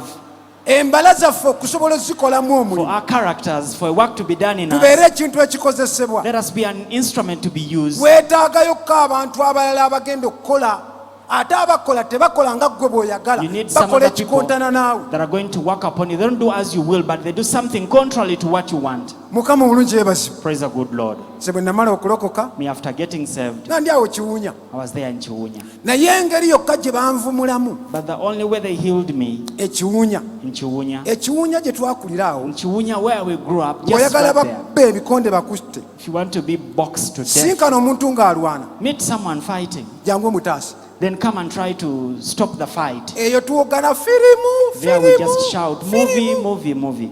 Ebeera firimu It yaffe. is our movie. Era mudduka ne mudda eri ne beekuba ne beekola bati muli ku firimu They beat themselves as you watch the movie. musanyuka. Kati ye Kiwunya. So that is Chiwunya. Kiwunya mukimanyi abamu abasula sayidi awo. Some people who sleep in Chiwunya, you know Kiwunya that. kyakubba. Bw'oyoza engoye n'otogira If tebazikusa you mbwa wash yeebase. your clothes, they may steal them. Kati nze nkulidde mu Kiwunya, Kiwunya boy. So I grew up in Chiwunya. I was a Chiwunya boy. Zuno ndokose. Then I got saved N'ebintu byange byonna. with all my things, Mpisa zange zonna ez'Ekiwunya. all my habits in Chiwunya. Nange nze njagala kugenda mu ggulu. Also came, I wanted to go to heaven. Olunaku lwe nasembayo okulwana. The day I fought last, Nali sirwanalwana nnyo naye nga leero mumanyi abaana nga balwana. Naye I olunaku lwe never used to nasembayo fight, but the okulwana. day I fought last, Mukama ye yaluntegekera ate it is God who yaluntegekera mmaze kulokoka. prepared it for me even after getting saved. Ngenda okutuuka awaka, I reached home, nalina embaata zange awo. I had my ducks. Ng'oli alidde embaata. Someone had eaten one of my ducks. Nalina embaata nnyingi. I had so many ducks. Baali embaata. They ate my ducks. Baali embaata. Abamu bangambye na kaakati wano nga mmaze Some gira. have just told me even of recent. Titwalyanga embaata nga twagala nnyo bitoototo. We used to eat ducks. We wanted those young ones. Nina kojja wange yasulanga eri nakulebe yagamba I have my uncle who used to baalya say ne batuuka ne they bakoowa n'agamba reached the time and even got tired of eating them. olunaku bali emirundi ng'esatu. They could eat like 3 times a day. Kati ono yayingira mu bisitoowa by'embaata So zange. this one entered into the store of my N'aggyayo ducks amagi. and then picked eggs, Ne nteekako ekkufulu, put a padlock, n'ajja n'azimenya, came and broke them, n'aggyayo amagi. picked eggs. Ndokose tukyali wali ku Heritage. Got and saved, was still there in Heritage Church. Olunaku lwe banvumula okulwana. That is the day they healed me of fighting. Sigenda dwerabira. I'll never forget it. Katonda yanseetingira mukazi. God sent me a lady. Ye yammalamu akajanja. She's the one who took away all the wiseacring in me. Ne mmalirako ne ŋŋamba siriddayo wadde Then I decided okutiisatiisa from omuntu. that day not to try to fight again. Twali tubeera ku kkubo nga bayitawo bwe bati. We're staying along the road. Ngenda okutuuka ni yamenya ebiyumba nti oli ne ŋŋendayo. Who broke my Nga houses for sigenze the ducks. kulwana. I had not gone there to fight. Ne mugamba, I told her, lwaki wamenye ebiyumba byange n'ojjamu why amagi? did you break the house for my ducks and you put Nanga the mulokolo eggs? nnumbye. It's like, born again you've Mulokolo attacked me. nnumbye. Born again you've attacked Kati me. nze ndi muwanve. Now me, I'm tall. Nga ndowooza nti omukazi So anantya. I thought the woman would fear me. Ne mugamba kooliddayo I okuyingira told mu her, if you biyumba byange enter the house of my ducks ngenda again, kukuba. I'm going to beat you. N'angamba ekiki? She told me Nemuga ngenda what? kukuba. I told her I'm going to beat you. Neyeetoloola bw'ati. Then she moved around, N'abaka omuggo. picked a stick. Bw'abaka omuggo. When she picked a stick, Kakati ate ng'awoggana nnyo. now she was shouting, Olwaleero mulokole ojja kundaba today kakati. born again you're going to see me. Nalokose. So I had gotten saved. Abalokole bangi abaliwo. Born agains many around. Saagala bawulire. Never wanted them to hear Ti nnyomba n'omukazi. that I'm quarreling with this lady. Ojja kundaba kati Born nga again, nzekira you're mpola going to n'oliddayo okuzirya. Ngenda okulanga agize nnyo n'endekeraawo. I saw her, then N'endekeraawo I okwogera. stopped talking. N'aggyayo omuggo. And then she N'annumba. brought a stick. Ngenda okulanga akalulu ati. Then I saw her stretching it to hit me. N'engenda nserera n'engwa wansi. Then I slid and fell down. Omukazi n'alyoka akuba nze ebigwo. The lady caned me, Ate nga bw'akuba njagala and as she was shouting, omanyi okukuba nga tolinayo wogira njagala aleme kuwoggana nnyo Never naye wanted akuba her to bw'alangirira shout so much. olwaleero mulokole ojja kuntegeera. born again, you'll understand me today. You will see me Abantu today. abeeri ate jjukira baagala nnyo And firimu. remember, people of Chunya loved movies so much. Kwolwo olunaku olwo bankuba banaye emiggo egy'ekikulu. That day I was beaten when I'm an adult. Bwe namala nti emikono nga gisimbye kuba nateekangayo I nti used to guard with the hands, then they ne became mmala ne swollen. nnyingira mu nnyumba. Then I ran and entered the house. Ankuba bwe ntunula erinda be sirwa kuswala. I was fearing to be ashamed. Omukazi n'afuna advantage n'akuba. The lady got an advantage to beat me up. Bwe namala Then after, nga ndi mu nnyumba yange when I was home in my ne house, ŋŋamba bwe nti I said like this: oba embaata zonna bazimalawo whether they eat all the ducks, oba bali nkola ki, whether they do what to me, siryeddamu kutiisatiisa wadde ogamba I'll omuntu nti never nja try to kukuba. threaten anyone, not even to tell them that I'm going to beat you. Banvumula. They healed me that day. Kati abantu abamu abatuzimamu embala gw'olaba ne bw'ovuma n'ogira oti nze ntulaba nozindima So some, baamala even if you okunvumula abuse emiggo me, I gyange just ne look at yanvumula you. yali They healed mukazi me with my canes from this lady. ate yanzibye And she had stolen ate from me. ataddeko n'emiggo. And then she had accompanied it with a beating. Kati bwe tuba twagala okubeera ekibi If you ekikozesebwa want to be a vessel to be used, mulimu ebintu ebimu nga Katonda alina waakuyisa. there are some things when God is taking you through somewhere, Akuyisa awantu He takes n'agamba you ono through mubbi, somewhere. It's like this one is a thief. teeka omuyisaako awantu I have to take him or her through somewhere. n'atuyisaako awantu. And Kankusomereyo then he olunyiriri. takes us through somewhere. Let me read you a verse. Oyagala okubeera ekibya eky'omuwendo, You want to be a precious vessel? naye kansookere wano mu Yobu Let me begin here in Job essula y'e14, chapter 11, 14 chapter 14, olunyiriri olwokuna. and verses 4.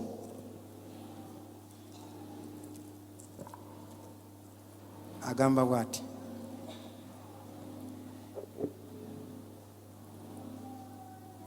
terwagadde ndusome 14:4.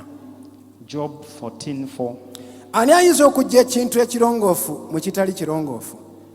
Who can bring a clean thing out of an unclean? Aga tewali n'omu. It's like no one.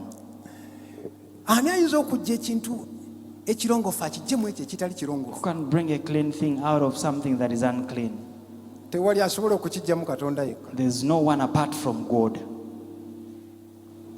Gwe banaakugamba nti genda If weewe they- max, If they tell you that go weewe max, and give yourself marks, ojja kwewa 9. you will give yourself 90%. Abalala ogambe nti ate oli muwendo, ogamba oyo mpozi afuna 10. Others, you can be like, that one gets 10%.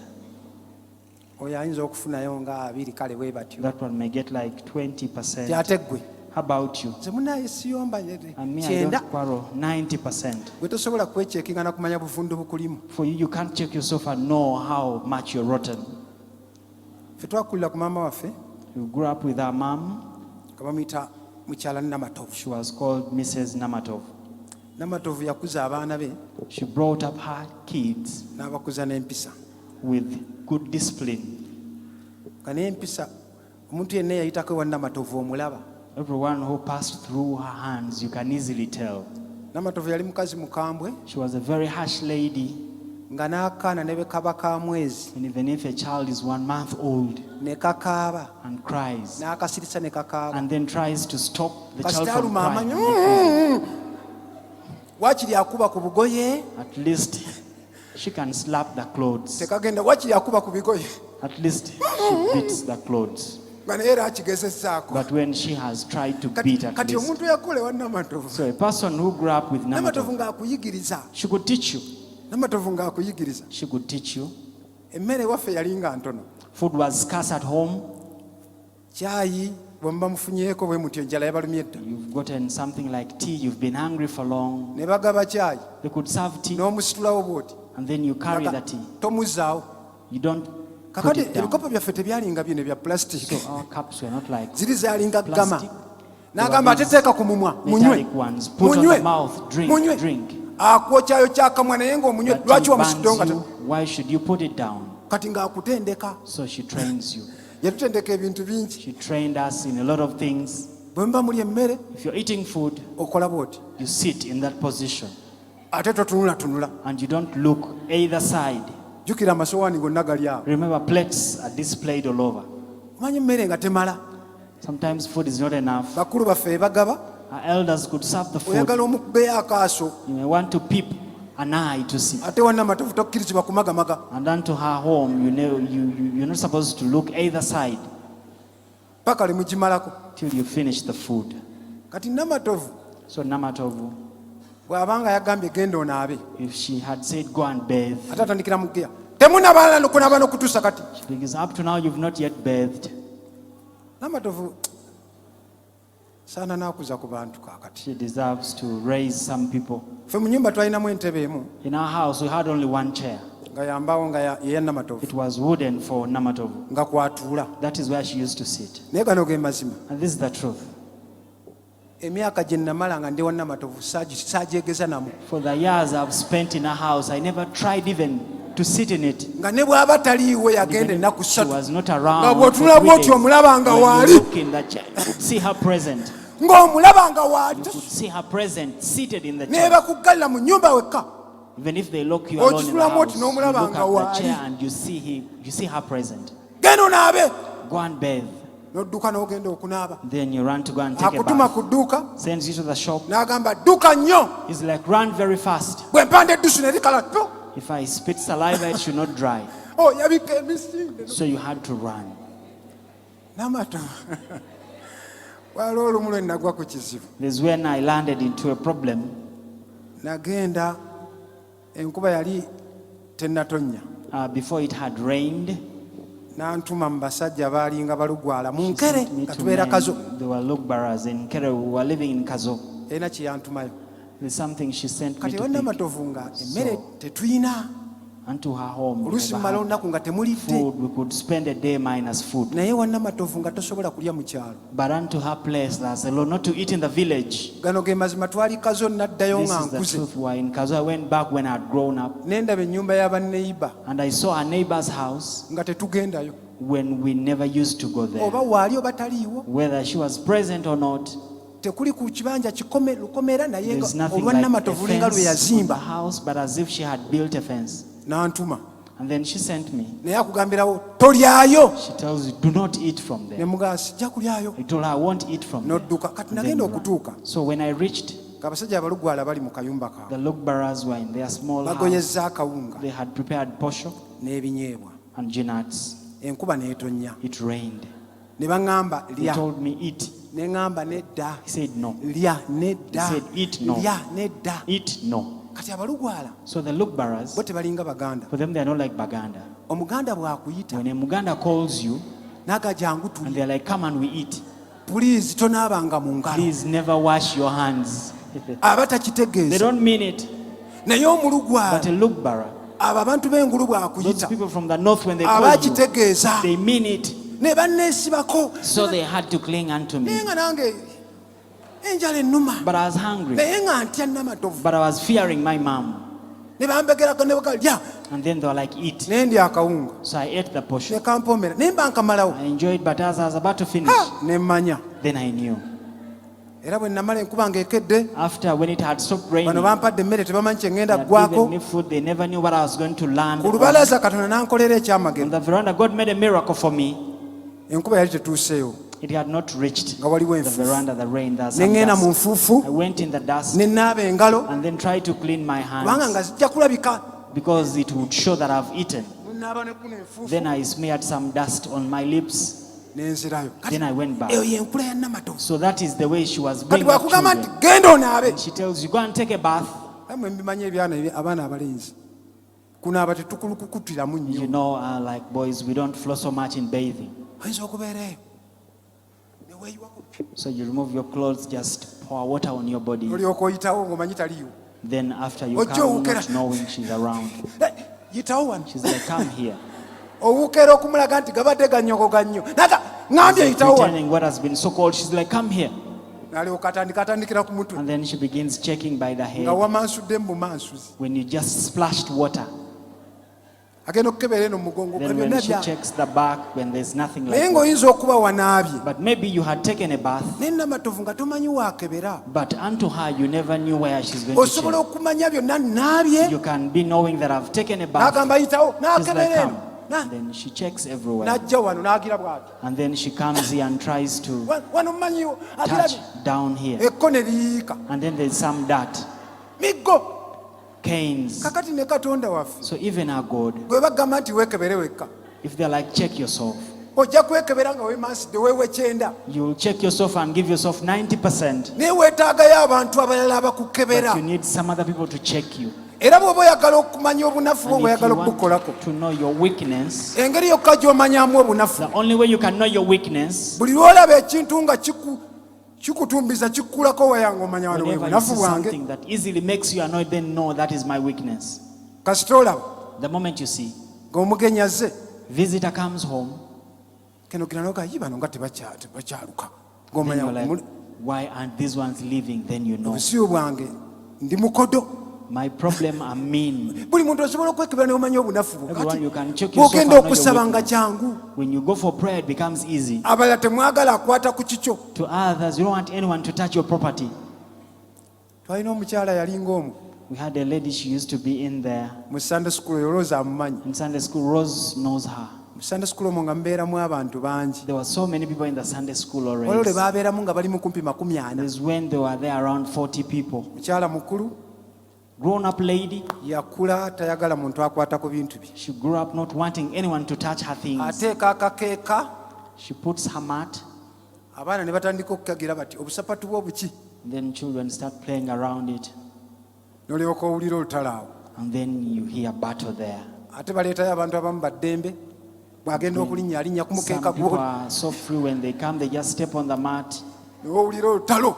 Then you hear battle. Kati Katonda engeri gy'akukolamu. So the way God does unto you, Bw'amanya nti oli wa ntondo. if He knows that you are that kind of a person, Toyagala muntu akwata ku kikyo. you don't want anyone to touch your thing. Kati okuggyamu ekintu ekyo. So to take out that thing from you, Kubanga mu ggulu gy'atutwala because in heaven where He's taking us, tetumanyi.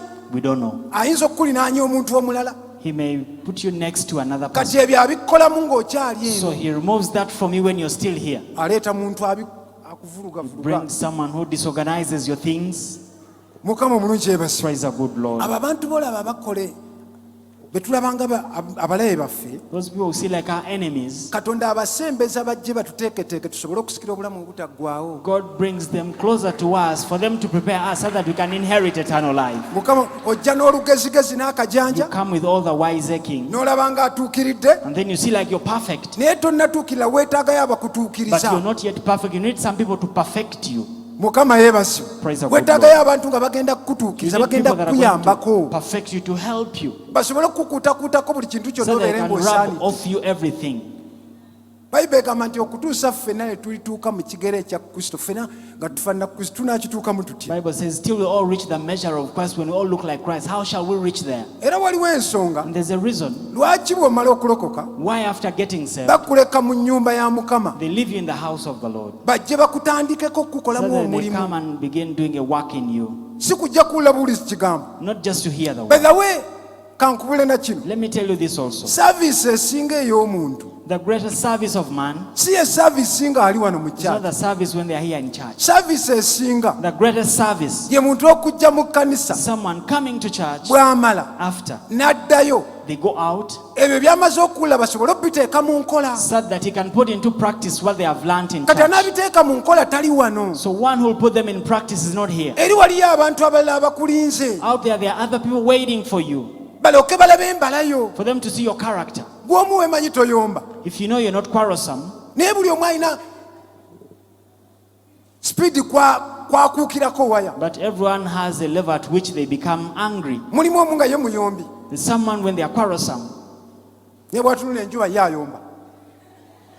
Bayibuli egamba bw'eti Bible says ti abantu abamu ebibi byabwe ebibakulembera, that some people their sins lead them, ate abantu abamu ebibi byabwe bibavaako mabega. others their sins follow them. Kati mulimu omu nga tisayomba So there's someone who doesn't quarrel lwakubanga tannafuna bulungi muyombi. just because they have not gotten someone to make them quarrel. Ovanga wano mu saavisi You live here like in n'oddayo service, awaka, you go back home, omwami n'akugamba the husband tells you, muva kuwoggana, omanyi mwe muwogganawoggana, you're from shouting, for you tend to shout a lot. n'osigala ng'ogamba ebyo nabimanyiira. And then you remain calm, you're like, I'm used to that. Mubeera awo ne gabo ne muwoggana n'olaba akantu Always kakawoggana there shouting, you see people shouting. oga ne bw'obyogera And then you're like, n'ogeesasi. even if you say that, I'm used to that. Kubanga bano bakunoonya. Because they search for you. N'amala And then after, n'alyoka amaliriza n'agamba and then he says, nkulabira ddala toli mutugezi ofaanira ddala I maama wo. don't see any sense in you, you just resemble your mom. Oga ne bw'anaakivuma And you're like, even if Ekyo he ekivuma abused si me, that abuse cannot make me sibiwulira, angry. sibiwulira. I don't hear that.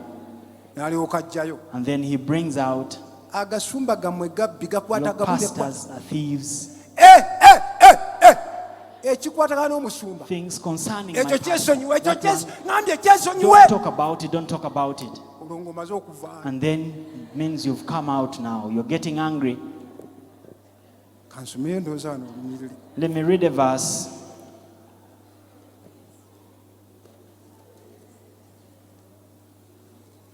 Ngende mu Timoseewo. Naye kansooke wano mu Yeremiya 13. Jeremiah 13. 13 olunyiriri lwa 23. Jeremiah 13:23. Bayibuli esomesa bw'eti. Bible teaches, Omwesopya ayinza okuwaanyisa omubiri gwe oba engo amabala gaayo. Kale nammwe muyinza okukola obulungi abaamanyira okukola obubi. can the Ethiopian change his skin or the leopard its spots? Then may you also do good who are accustomed to do evil. Jjukira leero nasoose okukuwa lulyero omuyobu. Remember the first verse I gave you in Job. Ani ayinza okuggya ekintu ekirongoofu mu kitali? Who can get something clean out of something unclean? Kati gwe osobola okwerongoosa? So can you put yourself right? Gwe You? waliwo bwe nali nga nkyali awo Because when I was still there, nalwala ku bbwa, I got nalwala a wound, akazimba, a tumor. nalwala akazimba mu nkwawa. I had a tumor in my armpits. Nakozesa nnyo shuwa, bushuwa obwo. I used those sure. Kati nali mu kyalo, I was in the village. nava dda nga njagala nnyo perfume. Way back, I loved perfumes so much. Kati mu kyalo neesiiganga kattanyenje. So in the village, I used to use those chemicals that kill insects. Nga bwe mba n'atambula, If I'm to move, nina kattanyenje wange. I had those chemicals that kill cockroaches. Neesiiga. Could smear Naye nno myself. nali w'amaanyi seewo mu kyalo. I was powerful in the village. Don't joke with me. Nalina sabbuuni I had soap. ekitole nga bakiyita, waliwo sabbuuni awunya atali life boy. There's a kind of soap that has a smell, not Life Boy. Imperial naiveko. Imperial is of Waliwo recent. sabbuuni ng'awunya nnyo bulungi. It had a very good scent. Kakati bwe nayalanga okunaaba So whenever I went to bathe, n'abyeko na bigere, just even washed my legs. ngenda mu katale oba tulinayo omukolo, Go to the market or we have a function. nsooka neesiiga Then I sabbuuni. first smear myself with that soap. Kati bwe mmala So after, nenjiwako mutaka wa kattanyenje. then I put my chemical for killing cockroaches. Era mu kyalo nali manyi nti teriyo muntu ansinga, In the village, I knew there was no one better than me kuba nalinanga kattanyenje na ne sabbuuni wange sunlight. because I had that sunlight soap and that chemical for Naye killing namala kutuuka cockroaches. eno, I first namala reached this kutuuka way. eno ne ŋŋamba I first reached this way, then I naye said, era bonna twali we tufaanagana. were all the same. kuba nkuba akafaananyi kattanyenje ng'otaddeko sunlight Because I imagine ate that n'oteekako chemical plus n'akakwikwiri kano ak'obutanaaba kati mu And then luguudo the gw'omanye smell ebiddirira of not bathing. You're the one who knows what happens next. kanayagala nnyo obuwoowo So I loved perfume so much. kati bwe najja eno mu kibuga So when I came to the city, nabeeranga n'obucupa bwa shuwa I used to use those perfumes of Shua. kati shuwa n'atuuka ekiseera oba So Shua reached a time naye ate awo nali ntandise okunaaba because I had started bathing. n'aleeta kuno akatututtu And then I got something Munkwao. like a spot ne in my nkasulako armpits. ne kazimba Then it had to swell. kati nalina mukoddomi wange ono amumanyi nga bamuyita Amosi So I had my in-law called Amos.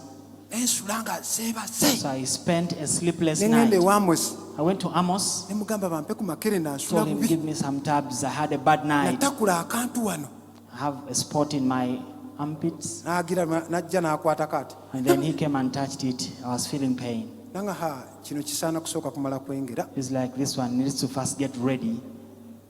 kirinde kimale okwengera Wait for it to get ready. But it was swollen. kitujja kine ŋŋamba tikirumba omutima It had a lot of pain. I was like, it will affect the heart. n'akikebe genda okimale He's like, kati bwe najja n'enzija so I came. nga kireseeko bwe kityo omumwa kyengedde It had brought a sign to show it is ready. nanga webaka nebaka nemugagira nga bw'ofuuyirira kati nga njagala akinyige nga So I wanted him to press it as he blows air on it. kati yalimu olusawo n'aleeta akambe So he brought a nemugaa knife. ogenda kukola I ki told him, what are you going to do? naga nabaawono nga naye mukodomi wange He's my nemugaa in-law. nedda nemugaa nja kukyenyigira Told nja him I'll kukyenyigira press it myself. nenzirayo awaka Then I went back home. nenfuna endabirwamu I got a mirror. nendyoka nnumba ngira akaala kitulike Then I wanted to nekagiranga press nekagira it. kati nenfuwa I had to blow air on it. kyannema okugjamu akantu kano akamwa I failed to remove nekisula nga kituja tututu neŋŋamba And then the amasira whole night nendowooza was ne nga open. amasira gagenda kulumba omutima So I thought the pus is going to go to the heart. nga seebase kubanga oluli namugaa nemugaa kireke nja kyenyiga Because I was like, leave it, I'll Naze press it kana myself. agenda. He's like, go. bwe natuuka eyo When I reached there, nga kinnemye nga nsuze bubi I had failed to press pus out of it. I had a bad night. nenkomawo So I came back. ne nga leero mmaliridde I was like, today I'm bankole determined. kyonna kye bankola Do anything you want. naŋŋamba tuula awo He said, sit. katanatandika kusala Before he omanye began to okukwata cut. ekintu nemugamba onzita I lekera told him, awulire you're killing me, you're killing asooka me. nakikwata mwatya nemuga kiveeko nempula nga I told nzirise him, leave it. I felt like fainting. I told him, leave it. kireke kireke kireke Leave it, leave ye it. nga aseka busesi But he was laughing. agenda okula nendowooza nakomba ekiro saakombye ku mpeke Then yange I was like, last night I didn't sleep. nemuga kisala naye sala mpola I told him, cut it, but girako bugizi slowly. oti Cut it gently. naga era kyengenda okukola He's like, that is what I'm going to do. kati yalinawo abantu bangi So he had so many people. n'agamba gundi yayitanga basirikale Soldiers. n'agamba mujje He's tebatawana like, come. kukwata I told them, don't bother holding me.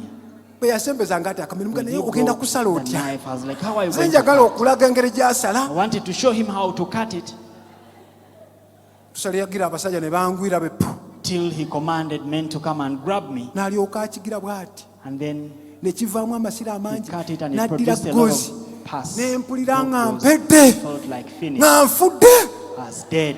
naye nga sisobola nze But kwerongoosa I couldn't clean myself. tosobola kwerongoosa You naawe can't put yourself right. weetaagayo abantu You need people abasobola okukwata ekintu that can hold that tumor and press it, and then era you katonda tayinza scream. kufiirwa And God cannot agenda lose you. kukutegekerayo abantu ab'enjawulo mu bifo eby'enjawulo Prepare different people in different places. omulimu gwabwe kukunyiga kukunyogootola And their work kukulongoosa is to press kukusala pus out kukubaaga of you, to clean you, put you right. oveemu So that out of you can come. ng'oteredde bakunyiga batya How do they press you? byoyitamu waneeno What you go through here, byoyitamu waneeno what you go through yengeri gye bakunyigamu is the way they press you. kati kankubulire Let me tell you, abantu tuddugala okusinziira ku ngeri ez'enjawulo we are dirty in different ways. waliwo omwaddugala There's one who gets dirty ng'enzirugalayo ya lukookoko bwe ruti neesimu when it is just little dirt on era your skin. omuntu bw'atyo Such a person, enkunya ye bw'oba omukunya nga katambaala ne bwetyo tekamu sabbuuni if you're washing them like a hunk, even if you don't use soap, atukula they can become clean. nebeerayo abamu Then there are others. nga gwe waddugala nnyo When you're so dirty, weetaagako sita you need star. ate omuntu n'abeera siriyasi nga And someone bwe has to be serious as they wash you. n'agamba olugambo It's like that rumor mongering has gone.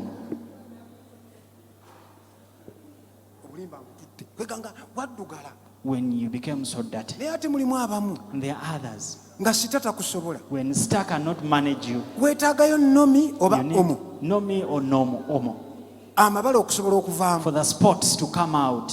ate abamu And to others, weetaaga nga bakunyise ng'ettawulo eyaddugala obulungi ne bakufumba nako you need to be soaked like a very dirty towel and even boil you. n'osulako ng'oli mu mazzi agookya And you spend a night in hot water. ng'osuze mu omo Spend a night in hot water in Omo.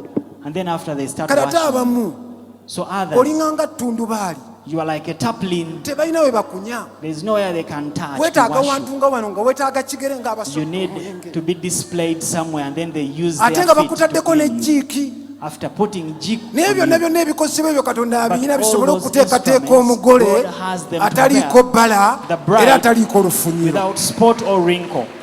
mukama omulungi yeebazibwe Praise the good Lord. ate bamala okukukunya And after washing you, ojjamu enfunyiro you get wrinkles. bwe bakumala oluusi eyinza kubeera mbeera nga gyakuyisaamu Maybe it is a situation is taking you through. omu akwata eri n'omulala Someone n'akwata holds the other side, another on this side. oluusi katonda yagikuseetingira Sometimes it is God who sets that for you. yabbula ya mirimu yaki nga yakukamula It is the way of squeezing water out of you. mama Then after, ne bakutwala ku kusana they take you under nagwo ne gukokya the sun.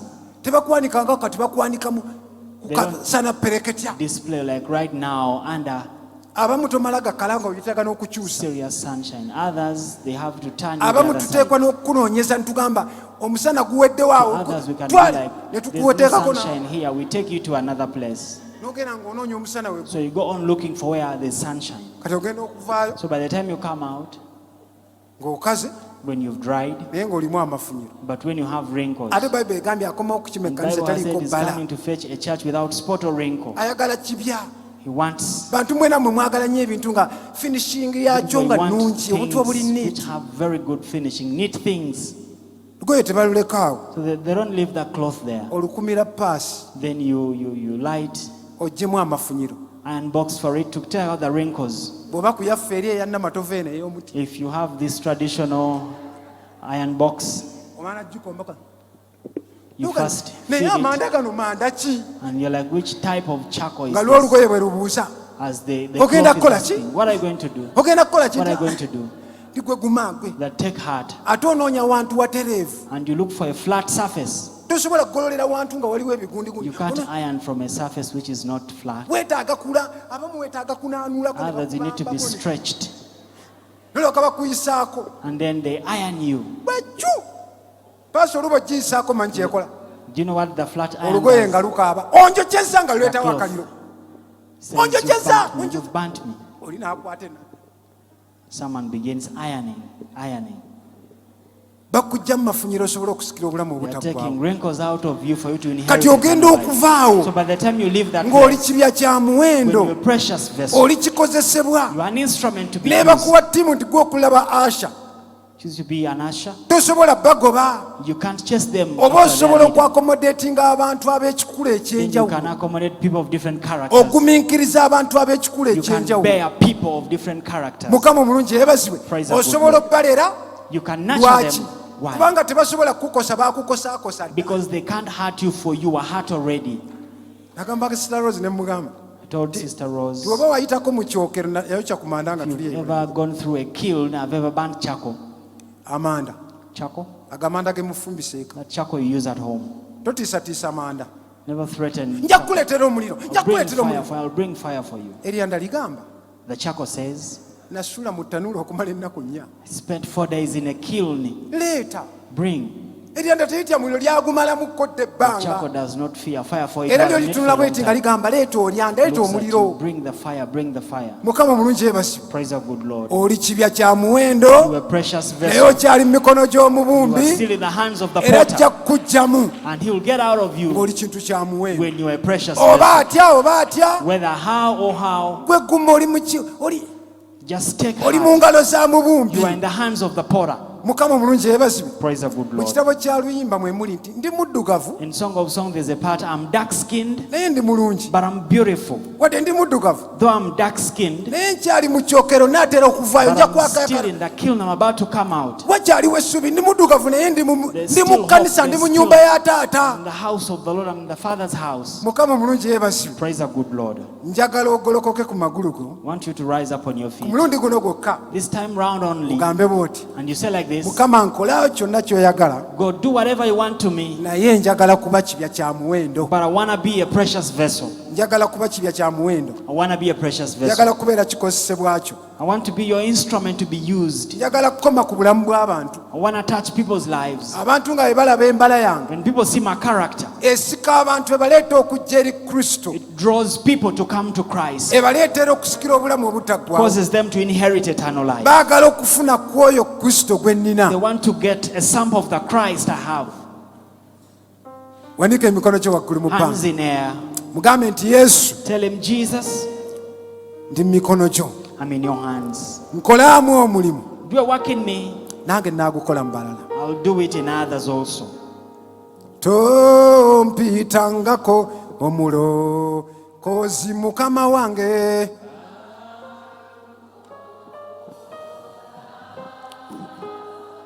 Yesu,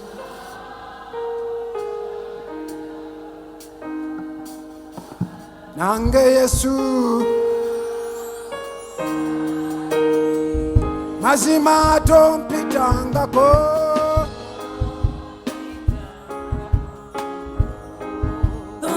Mukama wange,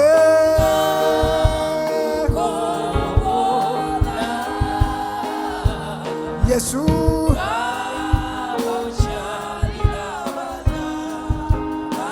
nange Yesu,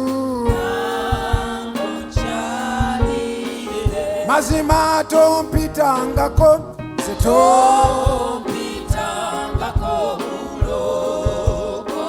Kuyita Yesu,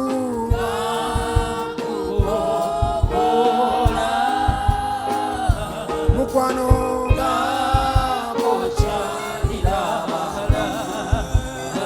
nange wange,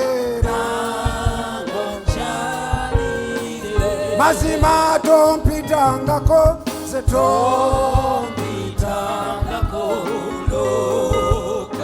Kuyita Yesu,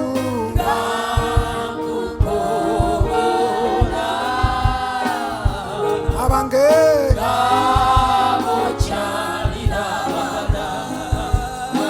nange Yesu, singa tegwali musaayi ogwa Yesu, musaayi gwa Yesu,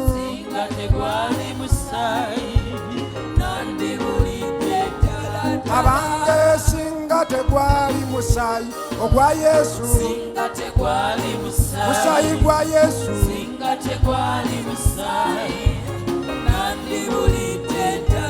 abange singa tegwali musaayi ogwa Yesu, musaayi gwa Yesu,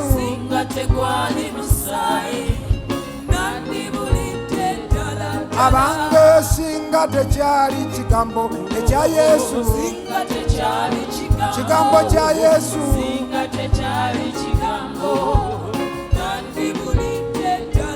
abange singa tekyali kisa ekya Yesu, ekisa kya Yesu,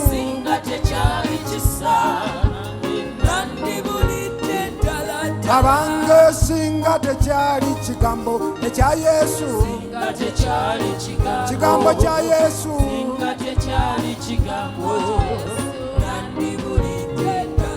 abange singa tegwali mukwano gwe, mukwano gwa Yesu,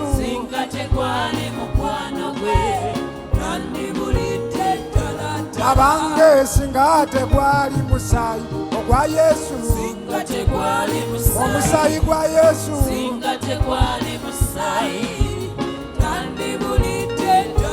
abange singa tegwali musaayi ogwa Yesu, nze gwa nyamba,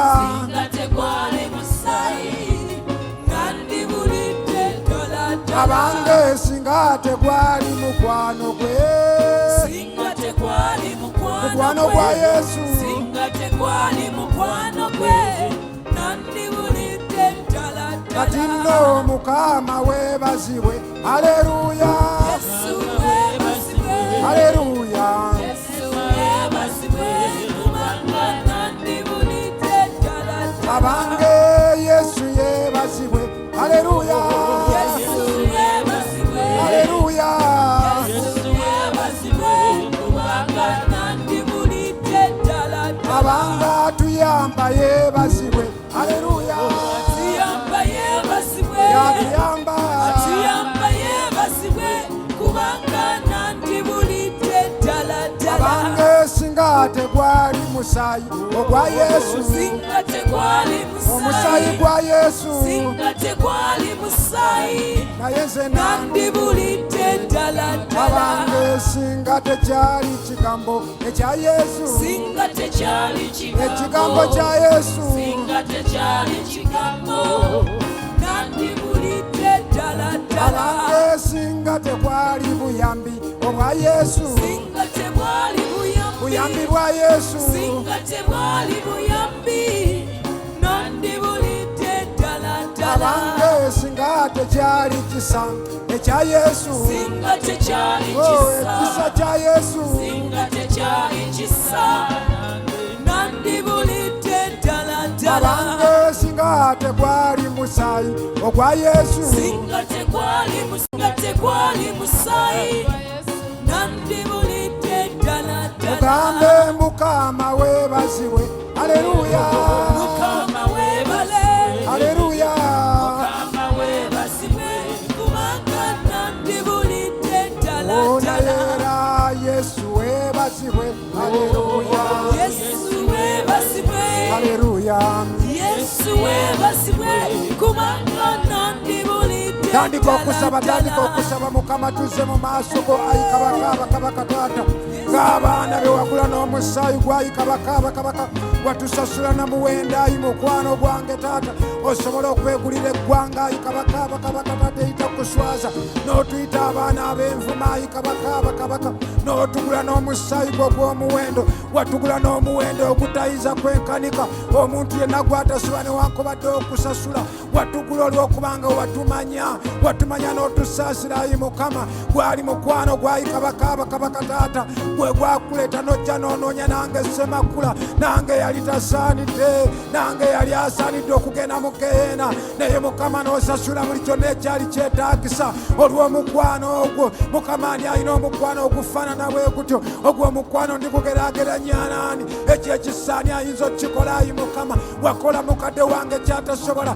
bazadde bange kye batasobola, emikwano gye kitasobola. Mukama, ekyo kye wakola, ayi kabaka, kabaka eri obulamu bwange. Weebala omusumba omulungi, ayi Mukama, nali sisobola, nali wa Geena, nali nsaanidde nga bansalira dda, nali ngenda mu Montana, nali ngenda mu Geena, nali mwana wa kubula, ayi Mukama, naye Katonda atasasula mu baana b'abantu. Mukama, lwe wajja ewange nange n'ompita omwana, ayi Mukama, nange n'oŋŋamba naawe ogwanidde, ani afaanananga gwe Mukama? Kiki enyinza okusasula gwe Mukama? Naayogera nti, ayi Mukama, kiki kyenyinza okwewaana nakyo, ayi Mukama, kubanga kyonna kyendi ne kyendibeera kyonna, Mukama, gwe wakola taata, Mukama, gwe wakiteekawo, ayi Mukama, naayogera nti anze, ayi Mukama wange taata, abaali tebasaanidde, ayi Mukama, n'otufuula abasaanidde, ayi Mukama, n'otugula okutujja mu mawanga ag'enjawulo, abaali tebalina bakwatibwako, abaali tetulina atwagala, abaali baabula, abaali bazaawa,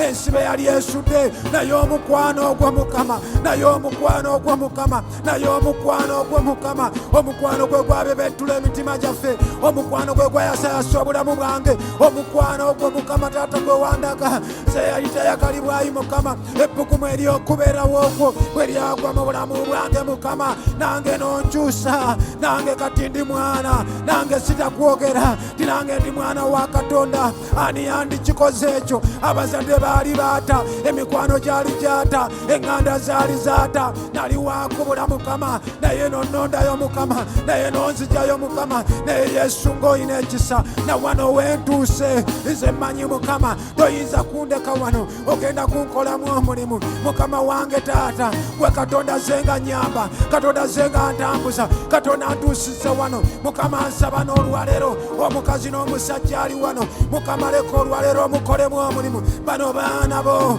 wabagula na musaayi gwo, bano baana bo obamanya amanya, obayita manya Mukama, wabagula na musaayi gwo. Bakulesa ebitiibwa byonna, bakulesa ebitiibwa byonna, n'ogamba naagenda naagenda naagenda naagenda. Gwe yasasula omuwendo Mukama naffe tutuno twagala kukozesebwa mu nnyumba yo, naye Mukama tetusaanidde. Kyenva nsaba olwaleero tunaaze tuggyeko buli kintu kyonna, twambuleko buli mpitambi yonna, twambuleko ensonyi, twambuleko ekiswalo, twambuleko buli kyonna, tuggyeko embala enkadde. Mukama nsaba olwaleero jangu otuggyeko buli kyonna, tuggyeko ekifume kyonna omulabe kye yatwambaza, tuggyeko embeera zonna omulabe zattaddeko nga tukyasuba na kulabika, naye mu maaso go tuli ba muwendo, mu maaso go tuli ba muwendo, watugula na musaayi gwo.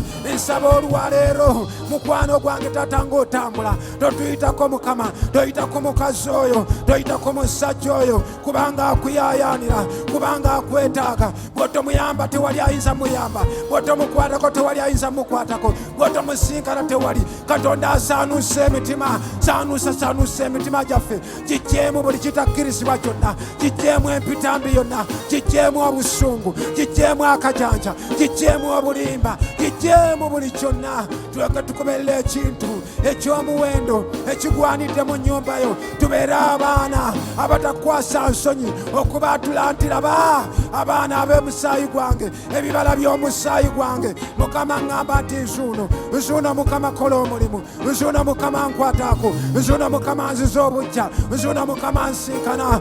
Ndi munafu sisobola kwekyusa, kyenvudde ngwa mu mikono gyo, si gwe mubumbi. Gw'oba ommumbabumba Mukama, gw'oba onkwatako Taata.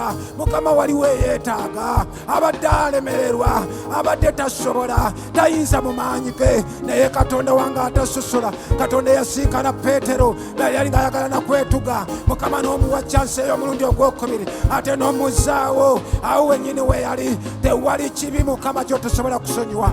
Waliwo eyeenenya kati ng'agamba Mukama naazaako empitambi yonna, naazaako buli kintu kyonna, naazaako buli kitakkirizibwa kyonna, naaza akamwa kange, naaza ebigere byange, naaza endowooza yange, naaza omutima gwange. Mukama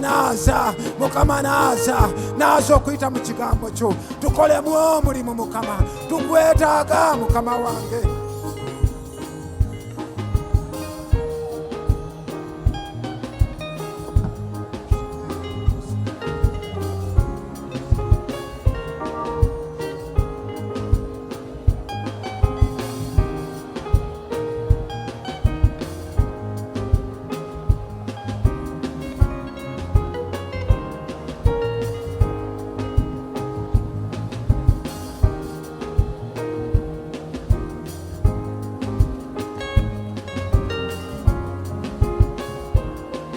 Naaza abaana bo Mukama obagula na musaayi gwo.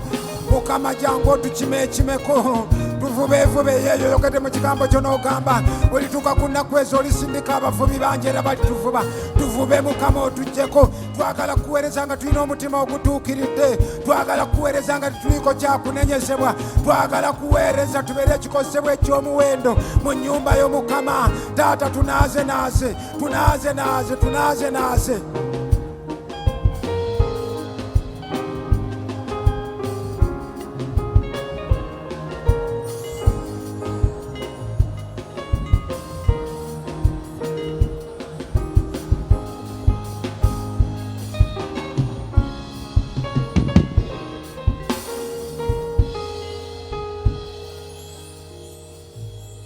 Webale olw'omusalaba, webale olw'omusaayi gwo, webale olw'omusaalaba, Yesu wange.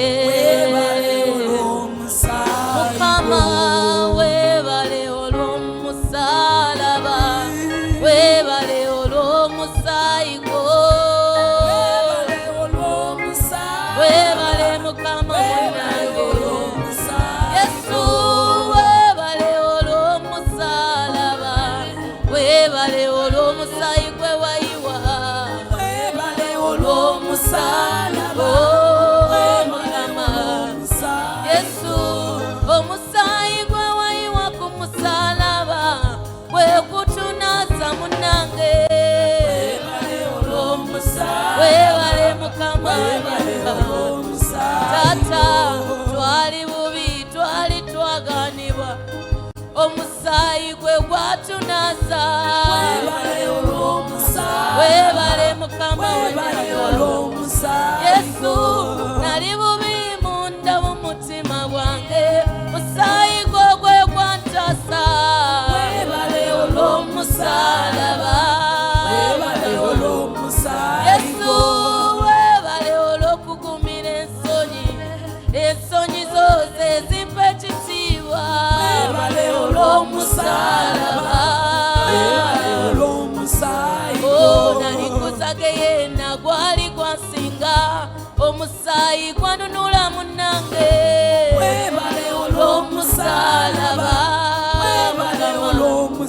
Yesu wange webale nnyo webale Yesu webale olw'omusalaba webale olw'omusayi Yesu wange webale webale wasasula ebbanja nandibadde wasinga tewanyamba nandibadde wasinga tewantasa omusayi gwe gunaza omutima webale mukwano gw'omutima gwange webale essuubi ly'omwoyo gwange webale taata w'amagenda gange webale Yesu webale olw'omusayi webale mukama webale mukwano gw'emitima gyaffe webale onaasa abakyala webale onaasa n'abaami webale olongose ekkanisa webale yatugyayo mbubbi webale Yesu webale mukwano gw'emitima gyaffe webale omusumba omulungi webale atatugoba mukama webale atusembeza Yesu webale gwabonye obulumi munda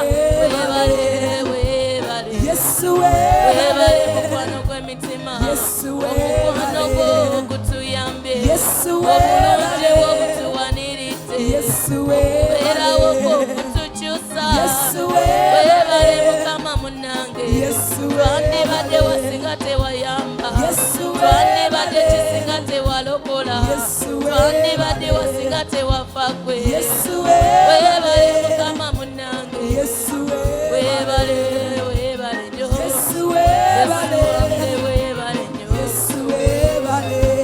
genda maaso webazeko Yesu olw'omusayi mukama webale olw'omusayi gwo omusayi gwo gutunaazizza ate gwongera okutunaaza otunaaliza mu kyama ng'abantu tebamanyi n'otulongoosa n'otuggyamu obubi nga totwanjudde eri ensi mukama webale gwatukolamu omulimu ogw'ekyama webale gwatukolamu omulimu ogw'ekyama abeetaaga okukuuta n'otukuutira eyo abeetaaga okunyika n'otunyikira eyo abeetaaga okugolola n'otugololera eyo ne tuvaayo nga tusaanidde webale omusumba omulungi webale Katonda ajjudde ekisa n'okusaasira webale gwatwagala webale gwatulowoozako ebirowoozo ebirungi mukama webale Yesu webale mukama webale gwatukolamu omulimu Thank you who does the work in our lives. bwe tujja mu kanisa When we come in church, tujja tujjudde we come while we are full. nga munda muffe mulimu ebintu When there are things in the inside of us, abantu ne bamala babiraba tebasobola kutugumiikiriza in case people see them, they can't be patient with us. naye n'otukolamu omulimu mu ngeri ey'ekyama But you do a work in us in a secret way. n'otunaaza You wash us, n'otukuuta you scrub us, n'otutukuza you sanctify us, n'otwanika naye si mu lwatu you put us out to dry but not publicly. mu ngeri ey'ekyama In a secret way. n'omala n'otugolola And afterwards you iron us. n'otufuula ba muwendo You make us precious. abaatondebwa abaalina obubi obungi For us who had a lot of filth, n'otulongoosa you cleansed us.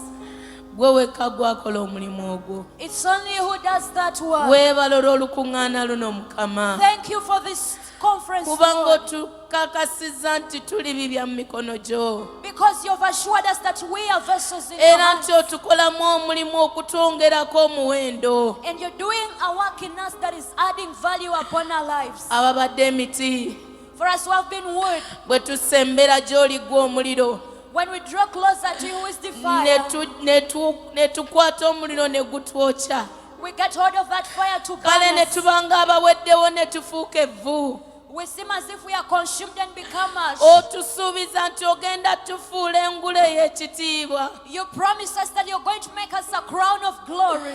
ate babadde ebbumba bwe tumenyekamenyeka ne tulabaka ng'abaweddewo And that's what's been clear when we are broken into pieces as if we are osuubiza okutubumba bujja You promise to remold us again. weebale yesu Thank you, Jesus. weebale omusumba omulungi Thank you, good shepherd. weebale gwajjudde ekisa n'okusaasira Thank you, who is full of mercy and compassion. katonda katumukubireko mu ngalo ez'amaanyi Let us clap for God, olw'ekisa kye n'okusaasira kwe for his mercy and grace, olw'okutukolangamu omulimu mu ngeri ey'ekyama for us doing a work in us in his secret abasawo way. bwe basala emibiri gy'abantu bye basangamu abamu bakuba n'enduulu When doctors operate people and find certain things in them, they naye even make katonda noise. waffe bw'atusanga tabaako gwanyumiza atandikirawo omulimu gwe But when God finds certain things in us, it does not tell another person, but begins mukama his work tukuwa in us. ekitiibwa Lord, we give you the glory. tukugulumiza waggulu We exalt you above kubanga otukoze obulungi because you have done us good. twala ekitiibwa n'ettendo Take the glory and honor mu linnya erya yesu kristo mukama in the name of Jesus Christ. haleluya Amen. bannange omusumba semakula tumwagaliza omukisa gwa katonda Let us pray for blessing of Tumukubireko God mu upon ngalo Pastor ez'amaanyi. Semakula. Let us clap for him. engalo ezo tezimala Those hand claps are not enough. katugolole emikono gyaffe tumusabire essaala Let us stretch our hands and pray for him. katonda omuyinza w'ebintu byonna tukwebaza God, kubanga oli mulungi ate oli mwesigwa gwe katonda eyalonda buli muntu yenna gw'okozeseza mu kifo kino tukwebaza olw'omusumba Andrew Semakula ne mukyala we ne famire ye mukama omusumba tumusabira omukisa okutali buyinike tumusabira ekisa kyo kyongere okumuwalula nga kimusembeza buziba mu kubeerawo okwo oyongere okumusobozesa okuggyayo ebyama eby'obwakabaka ebigenda okwongera okumuyamba okubeera ekibi eky'omuwendo omungi okugasa omubiri gwa Kristo mu ggwanga lino ne mu mawanga tumusabira omuwanirire era omuwambaatire okusinga byonna amalirize bulungi omuwe enkomerero ey'ekitiibwa asangibwe ku lunaku luli ng'ali omu ku abo boogenda okulisa ng'obagamba nti mukulike eyo abaddu abeesigwa ab'amagezi ekitiibwa n'ettendo omukama bikuddire ku lw'obulamu bwe ne famire ye mu linnya erya yesu kristo omukama waffe haleluya mukama waffe yeebazibwe praise the Lord. ani ng'oweereddwa omukisa y'ekyo ekibuzo omubuzizza kyaki Who is blessed? mukama waffe yeebazibwe Praise the Lord. bw'oba ng'oweereddwa omukisa kubirako mukama engalo endala ez'amaanyi mukama tukwebaza kubanga otukoze obulungi